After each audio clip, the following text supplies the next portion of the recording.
Channel Punjabi ਦੇਖ ਰਹੇ ਦਰਸ਼ਕਾਂ ਦਾ ਪ੍ਰੋਗਰਾਮ ਫਰੰਟ ਲਾਈਨ ਵਿੱਚ ਬਹੁਤ-ਬਹੁਤ ਸਵਾਗਤ। ਦੋਸਤੋ ਹਾਜ਼ਰ ਹਾਂ ਅੱਜ ਦੇ ਕੁਝ ਮੁੱਦੇ, ਅੱਜ ਦੀਆਂ ਅਹਿਮ ਗੱਲਾਂ ਬਾਤਾਂ ਜਿਨ੍ਹਾਂ ਦੇ ਉੱਤੇ ਕੈਨੇਡਾ ਦੇ ਵਿੱਚ ਸਾਰਾ ਦਿਨ ਚਰਚਾ ਚੱਲਦੀ ਰਹੀ ਹੈ, ਤੁਹਾਡੇ ਨਾਲ ਸਾਂਝੀਆਂ ਕਰਨ ਦੇ ਲਈ ਅੱਜ ਦੋ ਤਿੰਨ ਗੱਲਾਂ ਤੁਹਾਡੇ ਨਾਲ ਖਾਸ ਤੌਰ ਦੇ ਉੱਤੇ ਕਰਨੀਆਂ। ਇੱਕ ਤਾਂ ਲਿਟਨ BC ਦੇ ਵਿੱਚ ਉਹ ਪਿੰਡ ਜਿੱਥੇ ਪਿਛਲੇ ਸਾਲ ਅੱਗ ਲੱਗੀ ਸੀ, ਉੱਥੇ ਹੁਣ ਕੀ ਹੋ ਰਿਹਾ, ਕਦੋਂ ਸਾਰਾ ਕੁਝ ਠੀਕ ਠਾਕ ਹੋਊਗਾ, ਗਰਮੀ ਫੇਰ ਅੱਗੇ ਆ ਰਹੀ, ਇਹਦੇ ਬਾਰੇ ਗੱਲਬਾਤ ਕਰਾਂਗੇ। ਥੋੜ੍ਹੇ ਦਿਨ ਪਹਿਲਾਂ ਤੁਹਾਡੇ ਨਾਲ ਇੱਕ ਖਬਰ ਸਾਂਝੀ ਕੀਤੀ ਸੀ ਪਾਸਪੋਰਟ ਰਿਨਿਊ ਕਰਾਉਣ ਬਾਰੇ। ਲੰਬੀਆਂ ਲਾਈਨਾਂ ਲੱਗ ਰਹੀਆਂ, ਲਾਈਨਾਂ ਵੀ ਇੰਨੀਆਂ ਲੰਬੀਆਂ ਕਿ ਜਿਹੜੀਆਂ ਪਹਿਲਾਂ ਕਦੇ ਸੋਚੀਆਂ ਨਹੀਂ ਸੀ। ਕੀ ਗੱਲਬਾਤ ਹੈ, ਇਹਦੇ ਬਾਰੇ ਗੱਲਬਾਤ ਕਰਾਂਗੇ। ਡੈਲਟਾ ਦੇ ਵਿੱਚ ਇੱਕ ਕਰੈਕਸ਼ਨ ਆਫਿਸਰ ਦੀ ਮੌਤ ਹੋਈ ਸੀ, ਗੋਲੀ ਮਾਰੀ ਗਈ ਸੀ, ਉਹਦੇ ਬਾਰੇ ਕੁਝ ਖੁਲਾਸੇ ਹੋਏ ਆ ਕੱਲ੍ਹ, ਉਹ ਤੁਹਾਡੇ ਨਾਲ ਸਾਂਝੇ ਕਰਾਂਗੇ। ਉਹਦੇ ਉੱਤੇ ਕੀ ਚਰਚਾ ਚੱਲ ਰਹੀ ਹੈ। ਵੈਨਕੂਵਰ ਦੇ ਵਿੱਚ ਪਾਣੀ ਦੀ ਸਮੱਸਿਆ ਵੱਡੀ ਹੁੰਦੀ ਜਾ ਰਹੀ, ਗਰਮੀਆਂ ਅੱਗੇ ਜਾ ਰਹੀਆਂ। ਗਰਮੀਆਂ ਦੇ ਵਿੱਚ ਪਾਣੀ ਬਹੁਤ ਜ਼ਿਆਦਾ ਵੈਪੋਰੇਟ ਹੁੰਦਾ, ਹਵਾ ਚੁੱਟ ਜਾਂਦਾ ਅਤੇ ਨੁਕਸਾਨ ਹੁੰਦਾ। ਕੀ ਸੱਚਮੁੱਚ ਪਾਣੀ ਦੀ ਕਮੀ ਹੈ ਇੱਥੇ, ਇਹਦੇ ਬਾਰੇ ਗੱਲਬਾਤ ਕਰਾਂਗੇ। ਕੋਵਿਡ ਬਾਰੇ ਖਬਰਾਂ ਆ ਰਹੀਆਂ ਕਿ ਜਿਹਨੂੰ ਇੱਕ ਵਾਰੀ ਕੋਵਿਡ ਹੋ ਗਿਆ, ਬਹੁਤ ਸਾਰੇ ਲੋਕ ਤਾਂ ਇਹਨੂੰ ਸਧਾਰਨ ਬੁਖਾਰ ਹੀ ਸਮਝਦੇ ਆ, ਪਰ ਕਈ ਲੋਕਾਂ ਨੂੰ ਇਹਦਾ ਅਸਰ ਕੋਵਿਡ ਹੋਣ ਤੋਂ ਵੀ ਬਹੁਤ ਲੰਬਾ ਸਮਾਂ ਰਹਿ ਰਿਹਾ ਆ। ਅਲਬਰਟਾ ਦੇ ਵਿੱਚੋਂ ਇਹ ਖਬਰ ਆ ਰਹੀ ਆ। ਅਮਰੀਕਾ ਦੇ ਵਿੱਚ ਇਸ ਵੇਲੇ ਸਾਰੇ ਦੇ ਸਾਰੀ ਸਿਆਸਤ ਤੇ ਸਾਰੇ ਦਾ ਸਾਰਾ ਦੇਸ਼ ਇੱਕ ਅਬੋਰਸ਼ਨ ਕਾਨੂੰਨ ਦੇ ਉੱਤੇ ਬਹਿਸ ਕਰ ਰਿਹਾ। ਅਮਰੀਕਾ ਦਾ ਭਵਿੱਖ, ਉੱਥੇ ਦੀ ਰਾਜਨੀਤੀ ਦਾ ਭਵਿੱਖ ਇੱਕ ਕਾਨੂੰਨ ਕਿ ਇੱਕ ਔਰਤ ਅਬੋਰਸ਼ਨ ਆਪਣੀ ਮਰਜ਼ੀ ਨਾਲ ਕਰਵਾ ਸਕਦੀ ਹੈ ਜਾਂ ਉਹਨੂੰ ਕਾਨੂੰਨ ਦੇ ਤਹਿਤ ਕਰਵਾਉਣਾ ਪਊਗਾ, ਇਹਦੇ ਉੱਤੇ ਕੀ ਗੱਲਬਾਤ ਆ, ਇਹ ਵੀ ਤੁਹਾਡੇ ਨਾਲ ਸਾਂਝੀ ਕਰਾਂਗੇ। ਪਹਿਲੀ ਖਬਰ ਬ੍ਰਿਟਿਸ਼ ਕੋਲੰਬੀਆ ਦੇ ਟਾਊਨ ਲਿਟਨ ਬਾਰੇ। ਇਸ ਟਾਊਨ ਦੇ ਵਿੱਚ 30 ਜੂਨ 2021 ਨੂੰ ਪਿਛਲੇ ਸਾਲ ਜਦੋਂ ਬਹੁਤ ਜ਼ਿਆਦਾ ਗਰਮੀ ਪੈ ਰਹੀ ਸੀ, ਅੱਗ ਲੱਗ ਗਈ ਸੀ। ਅੱਗ ਲੱਗਣ ਦੇ ਨਾਲ ਸਾਰੇ ਦਾ ਸਾਰਾ ਟਾਊਨ ਤਬਾਹ ਹੋ ਗਿਆ ਸੀ। 1500 ਦੇ ਕਰੀਬ ਇੱਥੇ ਲੋਕ ਰਹਿੰਦੇ ਸੀ, ਸਾਰਿਆਂ ਨੂੰ ਬਾਹਰ ਕੱਢਿਆ ਗਿਆ ਸੀ।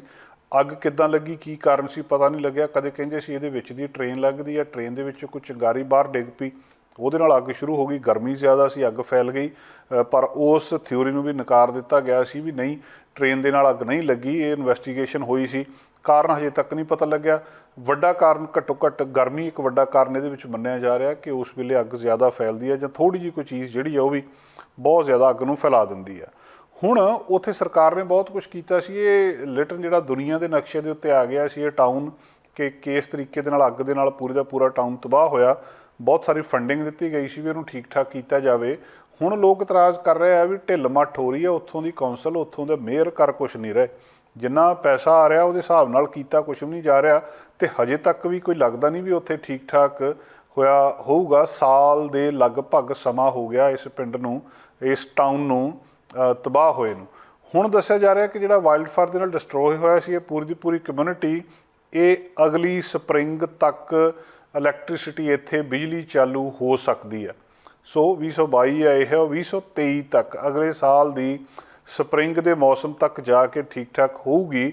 ਮੇਅਰ ਨੇ ਇਹ ਦੱਸਿਆ ਕਿ ਇਹਦੇ ਵਿੱਚ ਦੇਰੀ ਦਾ ਕਾਰਨ ਉਹਨਾਂ ਨੇ ਅਸਲ ਦੇ ਵਿੱਚ ਸਪਸ਼ਟ ਕੀਤਾ ਕਿ ਅਸੀਂ ਜ਼ਿੰਮੇਵਾਰ ਨਹੀਂ ਹਾਂ, ਕਿ ਸਾਨੂੰ ਇਹਦੇ ਲਈ ਜ਼ਿੰਮੇਵਾਰ ਨਾ ਸਮਝਿਆ ਜਾਵੇ ਕਿ ਸ਼ਾਇਦ ਸਾਡੇ ਪੱਖ ਤੋਂ ਕੋਈ ਦੇਰੀ ਆ। BC ਹਾਈਡਰੋ ਨੇ ਦੱਸਿਆ ਕਿ ਗ੍ਰਿਡ ਜਿਹੜਾ ਪੂਰੇ ਦਾ ਪੂਰਾ ਰੀਸਟੋਰ ਹੋਊਗਾ ਅਤੇ 5 ਮਹੀਨੇ ਇਹਨੂੰ ਪਲੈਨਿੰਗ ਦੇ ਵਿੱਚ ਲੱਗਣੇ ਆ, ਅਤੇ ਉਹਦੇ ਤੋਂ ਬਾਅਦ 8 ਮਹੀਨੇ ਹੋਰ ਇਹਨੂੰ ਬਿਲਡ ਕਰਨ ਦੇ ਵਿੱਚ ਲੱਗਣੇ ਆ। ਅਤੇ ਜਾ ਕੇ ਇਹ ਉਹ ਕਹਿੰਦੇ ਜੇ ਜਲਦੀ ਤੋਂ ਜਲਦੀ ਵੀ ਹੋਇਆ ਤਾਂ ਮਾਰਚ 2023 ਦੇ ਵਿੱਚ ਬ੍ਰਿਟਿਸ਼ ਕੋਲੰਬੀਆ ਦੇ ਇਸ ਲਿਟਨ ਟਾਊਨ ਦੇ ਵਿੱਚ ਬਿਜਲੀ ਸ਼ੁਰੂ ਹੋ ਸਕੂਗੀ। ਹੁਣ ਉਹ ਕਹਿੰਦੇ ਹੋਰ ਤਰੀਕੇ ਵੀ ਅਸੀਂ ਦੇਖ ਰਹੇ ਹਾਂ ਕਿ ਜਿਹਦੇ ਤਰੀਕੇ ਦੇ ਨਾਲ ਕੋਈ ਬਿਲਡਿੰਗ ਈਜ਼ੀਅਰ ਹੋ ਸਕੇ। ਨਵੇਂ ਬਿਲਡਿੰਗ ਕੋਡਸ ਨੇ ਉੱਥੇ, ਨਵੀਆਂ ਚੀਜ਼ਾਂ ਨੇ, ਫਾਇਰ ਰੈਜ਼ਿਸਟੈਂਟ ਵੀ ਉਹ ਵੀ ਦੇਖਣਾ ਪੈ ਰਿਹਾ ਆ, ਅਤੇ ਕਈ ਕੁਛ ਜਿਹੜਾ ਇਹਦੇ ਵਿੱਚ ਹੋਰ ਗੱਲਾਂ ਬਾਤਾਂ ਆਉਂਦੀਆਂ। ਅਤੇ ਪੂਰੇ ਦਾ ਪੂਰਾ ਇੱਕ ਰਿਕਾਰਡ ਬ੍ਰੇਕਿੰਗ ਇੱਥੇ ਟੈਂਪਰੇਚਰ ਸੀਗਾ, ਇਹ ਵੀ ਆਪਣੇ ਆਪ ਦੇ ਵਿੱਚ ਹੈਰਾਨੀ ਵਾਲੀ ਗੱਲ ਸੀਗੀ। ਹੁਣ ਉਹ ਕਹਿੰਦੇ ਕਿ ਬਹੁਤ ਸਾਰੇ ਲੋਕ ਇਹ ਸੋਚਦੇ ਆ ਕਿ ਕੌਂਸਲ ਨੂੰ ਬਲੇਮ ਕਰ ਰਹੇ ਆ ਕਿ ਡਿਲੇ ਦੇ ਲਈ ਕੌਂਸਲ ਜ਼ਿੰਮੇਵਾਰ ਆ, ਪਰ ਉਹ ਕਹਿੰਦੇ ਫੈਕਟਰ ਬਹੁਤ ਸਾਰੇ ਆ ਜਿਹੜੇ ਇਸ ਸਾਰੇ ਕੁਛ ਨੂੰ ਦੁਬਾਰਾ ਪੁਨਰ ਸੁਰਜੀਤ ਕਰਨ ਦੇ ਵਿੱਚ ਰੁਕਾਵਟ ਬਣ ਰਹੇ ਆ। ਨਵੰਬਰ ਦੇ ਵਿੱਚ ਹੜ੍ਹ ਆ ਗਏ, ਉਹ ਕਹਿੰਦੇ ਉਹ ਹੜ੍ਹਾਂ ਦੇ ਕਰਕੇ ਜਿਹੜਾ ਕੰਮ ਜਿੱਥੇ ਸੀਗਾ ਉੱਥੇ ਹੋਲਡ ਹੋ ਗਿਆ। ਬਹੁਤ ਸਾਰਾ ਹਾਈਵੇਜ਼ ਜਿਹੜੇ ਸੀਗੇ ਡਿਸਟਰੋਏ ਹੋ ਗਏ ਅਤੇ ਸਾਰੇ ਦਾ ਸਾਰਾ ਕੰਮ ਅਸੰਭਵ ਹੋ ਗਿਆ, ਕੰਮ ਰੁਕ ਗਿਆ। ਅਤੇ ਹੁਣ ਇਸ ਮਾਮਲੇ ਦੇ ਵਿੱਚ ਉਹ ਕਹਿੰਦੇ ਅਸੀਂ ਨਵੇਂ ਜਿਹੜੇ ਯਤਨ ਕਰ ਰਹੇ ਹਾਂ ਅਤੇ ਕੋਸ਼ਿਸ਼ ਕਰ ਰਹੇ ਹਾਂ ਕਿ ਜਲਦੀ ਤੋਂ ਜਲਦੀ ਇਹ ਠੀਕ ਠਾਕ ਹੋਵੇ। ਜਿਹੜਾ ਫਾਈਨੈਂਸ਼ੀਅਲ ਪ੍ਰੈਸ਼ਰ ਆ ਉਹ ਵੀ ਇੱਕ ਬਹੁਤ ਵੱਡਾ ਇਸ਼ੂ ਆ। $26 ਮਿਲੀਅਨ ਉਹ ਕਹਿੰਦੇ ਸਰਕਾਰ ਨੇ ਜਿਹੜੇ ਦਿੱਤੇ ਆ ਫੰਡ ਰੀਬਿਲਡ ਕਰਨ ਦੇ ਲਈ, ਅਤੇ ਜਿਹਦੇ ਵਿੱਚੋਂ 1.3 ਮਿਲੀਅਨ ਵਾਪਸ ਜਾਣੇ ਆ GST ਰੂਪ ਦੇ ਵਿੱਚ। ਅਤੇ ਜਿਹੜੀ ਮਿਸਕਨਸੈਪਸ਼ਨ ਆ ਕਿ ਬਹੁਤ ਸਾਰਾ ਪੈਸਾ ਜਿਹੜਾ ਉੱਥੇ ਹੈਗਾ ਆ ਉਹਨੂੰ ਵੀ ਉਹਨਾਂ ਨੇ ਠੀਕ ਠਾਕ ਕੀਤਾ। ਮਾਰਚ ਦੇ ਵਿੱਚ ਪ੍ਰੋਵਿੰਸ ਨੇ ਅਨਾਊਂਸ ਕੀਤਾ ਸੀ 18 ਮਿਲੀਅਨ ਦੀ ਹੋਰ ਫੰਡਿੰਗ ਉੱਥੋਂ ਦਾ ਜਿਹੜਾ ਜੋ ਰਹਿੰਦ ਖੂੰਹਦ ਸੀਗੀ ਉਹਨੂੰ ਚੱਕਣ ਦੇ ਲਈ, ਅਤੇ ਜਿਹੜਾ ਉੱਥੇ ਆਰਕੀਓਲੋਜੀਕਲ ਕੰਮ ਆ ਉਹਨੂੰ ਸ਼ੁਰੂ ਕਰਨ ਦੇ ਲਈ। ਜ਼ਮੀਨ ਦੇ ਉੱਤੇ ਕੰਮ ਸ਼ੁਰੂ ਕਰਨ ਦੇ ਲਈ ਜਿਹੜੇ ਮਿਊਨਿਸਪਲ ਤੇ ਅਨਇਨਸ਼ੋਰਡ ਪ੍ਰੋਪਰਟੀਜ਼ ਆ, ਖਾਸ ਕਰਕੇ ਉਹਨਾਂ ਦੇ ਲਈ ਯਤਨ ਕੀਤੇ ਜਾ ਰਹੇ ਆ। ਇੰਸ਼ੋਰੈਂਸ ਕੰਪਨੀ ਆਪਣੇ ਪੱਧਰ ਦੇ ਉੱਤੇ ਯਤਨ ਕਰ ਰਹੀਆਂ, ਪਰ ਅਗਲੇ ਸਾਲ 2023 ਮਾਰਚ ਤੱਕ ਦੱਸਦੇ ਆ ਕਿ ਸਾਰਾ ਕੁਝ ਠੀਕ ਠਾਕ ਤੇ ਖਾਸ ਕਰ ਬਿਜਲੀ ਉੱਥੇ ਸ਼ੁਰੂ ਹੋ ਸਕੂਗੀ। BC ਅਸੈਸਮੈਂਟ ਦੇ ਹਿਸਾਬ ਨਾਲ 97% ਜਿਹੜੇ ਰੈਜ਼ੀਡੈਂਸ਼ੀਅਲ ਤੇ ਬਿਜ਼ਨਸ ਪ੍ਰੋਪਰਟੀਜ਼ ਆ ਇਸ ਪਿੰਡ ਦੇ ਵਿੱਚ ਡੈਮੇਜ ਹੋਈਆਂ ਸੀ, ਜਿਹੜੀਆਂ ਬਹੁਤ ਸਾਰੀਆਂ ਜਿਹਨੂੰ ਰਾਈਟ ਡਾਊਨ ਕੀਤਾ ਗਿਆ ਸੀ। ਤੇ ਹੁਣ ਅੱਗੇ ਇਹਦੇ ਨਾਲ ਇੱਕ ਸਮੱਸਿਆ ਹੋਰ ਵੀ ਜੁੜਦੀ ਆ ਕਿ ਅਸੀਂ ਅੱਜ ਲਿਟਨ ਦੀ ਗੱਲ ਤਾਂ ਕਰ ਰਹੇ ਹਾਂ ਕਿ ਉੱਥੇ ਅੱਗ ਲੱਗੀ ਸੀ, ਵਾਈਲਡ ਫਾਇਰ ਸੀਜ਼ਨ ਫੇਰ ਅੱਗੇ ਆ। ਜੰਗਲੀ ਅੱਗਾਂ ਲੱਗਣ ਦਾ ਜਿਸ ਵੇਲੇ ਦੇ ਸਾਲ ਦੇ ਜਿਹੜੇ ਮਹੀਨਿਆਂ ਦੇ ਵਿੱਚ ਲੱਗਦੀਆਂ ਉਹ ਅੱਗੇ ਫੇਰ ਆ ਰਹੀਆਂ। ਤੇ ਇਹਦੇ ਲਈ ਵੀ 3 ਨਵੀਆਂ ਜਿਹੜੀਆਂ ਅੱਗਾਂ ਹੈਗੀਆਂ ਸੰਡੇ ਤੋਂ ਬਾਅਦ ਹੁਣ ਤੱਕ ਹੀ ਉਹਨਾਂ ਦੀ ਸੂਚਨਾ ਆ ਚੁੱਕੀ ਹੈ। ਇੱਕ ਕ੍ਰੇਨਬਰੁੱਕ ਵਾਲੇ ਪਾਸੇ, ਵੈਸਟ ਕ੍ਰੇਨਬਰੁੱਕ ਵਾਲੇ ਪਾਸੇ, ਇੱਕ ਕੈਰੀਬੋ ਰੀਜਨ ਦੇ ਵਿੱਚ, ਤੇ 2 ਜਿਹੜੀਆਂ ਹੋਰ ਹੈਗੀਆਂ ਉਹ ਦੂਜੇ ਪਾਸੇ ਲੱਗੀਆਂ। ਤੇ ਇਹਨਾਂ ਸਾਰੀਆਂ ਦੇ ਕਾਰਨ ਜਿਹੜੇ ਆ ਉਹ ਕਿਤੇ ਨਾ ਕਿਤੇ ਮਨੁੱਖ ਦੱਸਿਆ ਜਾ ਰਿਹਾ। So fire danger British Columbia ਦੇ ਸਾਊਥ ਕੋਸਟ ਵਾਲੇ ਪਾਸੇ ਭਾਵੇਂ ਬਹੁਤ ਲੋ ਦੱਸਿਆ ਜਾ ਰਿਹਾ, ਇੰਟੀਰੀਅਰ ਪਾਰਟਸ ਦੇ ਵਿੱਚ ਮੋਡਰੇਟ ਦੱਸਿਆ ਜਾ ਰਿਹਾ, ਤੇ ਪਰ ਜਿਹੜੀਆਂ ਇਹ ਮਨੁੱਖੀ ਗਤੀਵਿਧੀਆਂ ਦੁਆਰਾ ਬ੍ਰਿਟਿਸ਼ ਕੋਲੰਬੀਆ ਦੇ ਵਿੱਚ ਲੱਗਣ ਵਾਲੀਆਂ ਅੱਗਾਂ ਬਹੁਤ ਖਤਰਨਾਕ ਨੇ। ਤੇ ਇਹਨਾਂ ਅੱਗਾਂ ਦੀ ਲਪੇਟ ਦੇ ਵਿੱਚ ਹੀ ਮੰਨਿਆ ਜਾਂਦਾ ਕਿ ਇਹ ਲਿਟਨ ਆਇਆ ਸੀ, ਜਿੱਥਾ ਸਾਰੇ ਦਾ ਸਾਰਾ ਇਹ ਤਬਾਹ ਹੋ ਗਿਆ ਸੀ। ਇਸ ਵੇਲੇ ਵੀ ਜੇਕਰ ਪਿਛਲੇ ਸਾਲ 2021 ਦੇ ਵਿੱਚ ਜਿਹੜਾ ਵਾਈਲਡ ਫਾਇਰ ਸੀਜ਼ਨ ਸੀਗਾ ਬਹੁਤ ਖਤਰਨਾਕ ਸੀਗਾ। ਬਹੁਤ ਵੱਡੀਆਂ ਜਿਹੜੀਆਂ 300 ਤੋਂ ਜ਼ਿਆਦਾ ਦੱਸਦੇ ਆ ਕਿ ਉੱਥੇ ਸਟੈਟਿਸਟਿਕਸ ਦੱਸ ਰਹੀ ਆ ਕਿ ਉੱਥੇ ਅੱਗਾਂ ਲੱਗੀਆਂ ਸੀ। 1 ਅਪ੍ਰੈਲ 2021 ਤੋਂ ਲੈ ਕੇ 28 ਮਾਰਚ 2022 ਤੱਕ 1642 ਵਾਈਲਡ ਫਾਇਰ ਲੱਗੀਆਂ, ਤੇ ਜਿਹਦੇ ਵਿੱਚ 8,78,279 ਹੈਕਟੇਅਰ ਜਿਹੜਾ ਵਾਈਲਡ ਫਾਇਰ ਜਿਹੜੀ ਇਹ ਥਾਂ ਸੀਗੀ ਉਹ ਸਾਰੀ ਦੀ ਸਾਰੀ ਸੜ ਗਈ ਸੀ। 1 ਅਪ੍ਰੈਲ ਤੋਂ ਲੈ ਕੇ ਸਤੰਬਰ 30 ਤੱਕ ਟੋਟਲ ਪ੍ਰੋਵਿੰਸ ਦੀ ਕਾਸਟ $550 ਮਿਲੀਅਨ ਆਈ ਦੱਸੀ ਜਾਂਦੀ ਸੀ। ਵਾਤਾਵਰਨ ਨੂੰ ਜਿੰਨਾ ਸਾਫ਼ ਸੁਥਰਾ ਰੱਖਿਆ ਜਾ ਸਕਦਾ, ਆਪਣੀਆਂ ਗਤੀਵਿਧੀਆਂ ਕੈਂਪਿੰਗ ਜਾਂ ਹੋਰ ਕਾਰਨਾਂ ਕਰਕੇ ਜਿੱਥੇ ਕਿਤੇ ਵੀ ਕੋਈ ਇੱਦਾਂ ਦੀ ਘਟਨਾ ਵਾਪਰਦੀ ਹੈ ਉਹਨੂੰ ਅਵੋਇਡ ਕਰਨਾ ਚਾਹੀਦਾ। ਮਨੁੱਖ ਦੀ ਗਲਤੀ ਕਾਰਨ ਲੱਗੀਆਂ ਅੱਗਾਂ ਬਹੁਤ ਖਤਰਨਾਕ ਆ। ਕੈਲੀਫੋਰਨੀਆ ਸਾਡੇ ਨੇੜੇ ਦਾ ਜਿਹੜਾ ਦੇਸ਼ ਆ, ਅਮਰੀਕਾ, ਉਹਦੀ ਸਟੇਟ ਕੈਲੀਫੋਰਨੀਆ, ਉਹਦੇ ਵਿੱਚ ਵੀ ਜਿਹੜੀ ਪਿਛਲੇ ਸਾਲ ਅੱਗ ਲੱਗੀ ਸੀ ਉਹਦਾ ਕਾਰਨ ਕਿਤੇ ਨਾ ਕਿਤੇ ਮਨੁੱਖੀ ਗਲਤੀ ਦੱਸਿਆ ਜਾ ਰਿਹਾ ਸੀ। ਹੁਣ ਇਸ ਵੇਲੇ ਲਿਟਨ ਨੂੰ ਠੀਕ ਠਾਕ ਕਰਨ ਦੇ ਪੂਰੇ ਯਤਨ ਹੋ ਰਹੇ ਆ। ਉਹਦੇ ਨਾਲ ਹੀ ਹੋਰ ਅੱਗਾਂ ਸਾਡੇ ਲਈ ਇੱਕ ਬਹੁਤ ਵੱਡਾ ਚੈਲੰਜ ਵੀ ਆ, ਤੇ ਇਹਦੇ ਲਈ ਯਤਨ ਕੀਤਾ ਜਾਣਾ ਚਾਹੀਦਾ ਕਿ ਜਿੱਥੇ ਤੱਕ ਹੋ ਸਕੇ ਵਾਤਾਵਰਨ ਦਾ ਤੇ ਖਾਸ ਕਰ ਇਸ ਵਾਈਲਡ ਲਾਈਫ ਦਾ ਬਚਾਅ ਕੀਤਾ ਜਾ ਸਕੇ।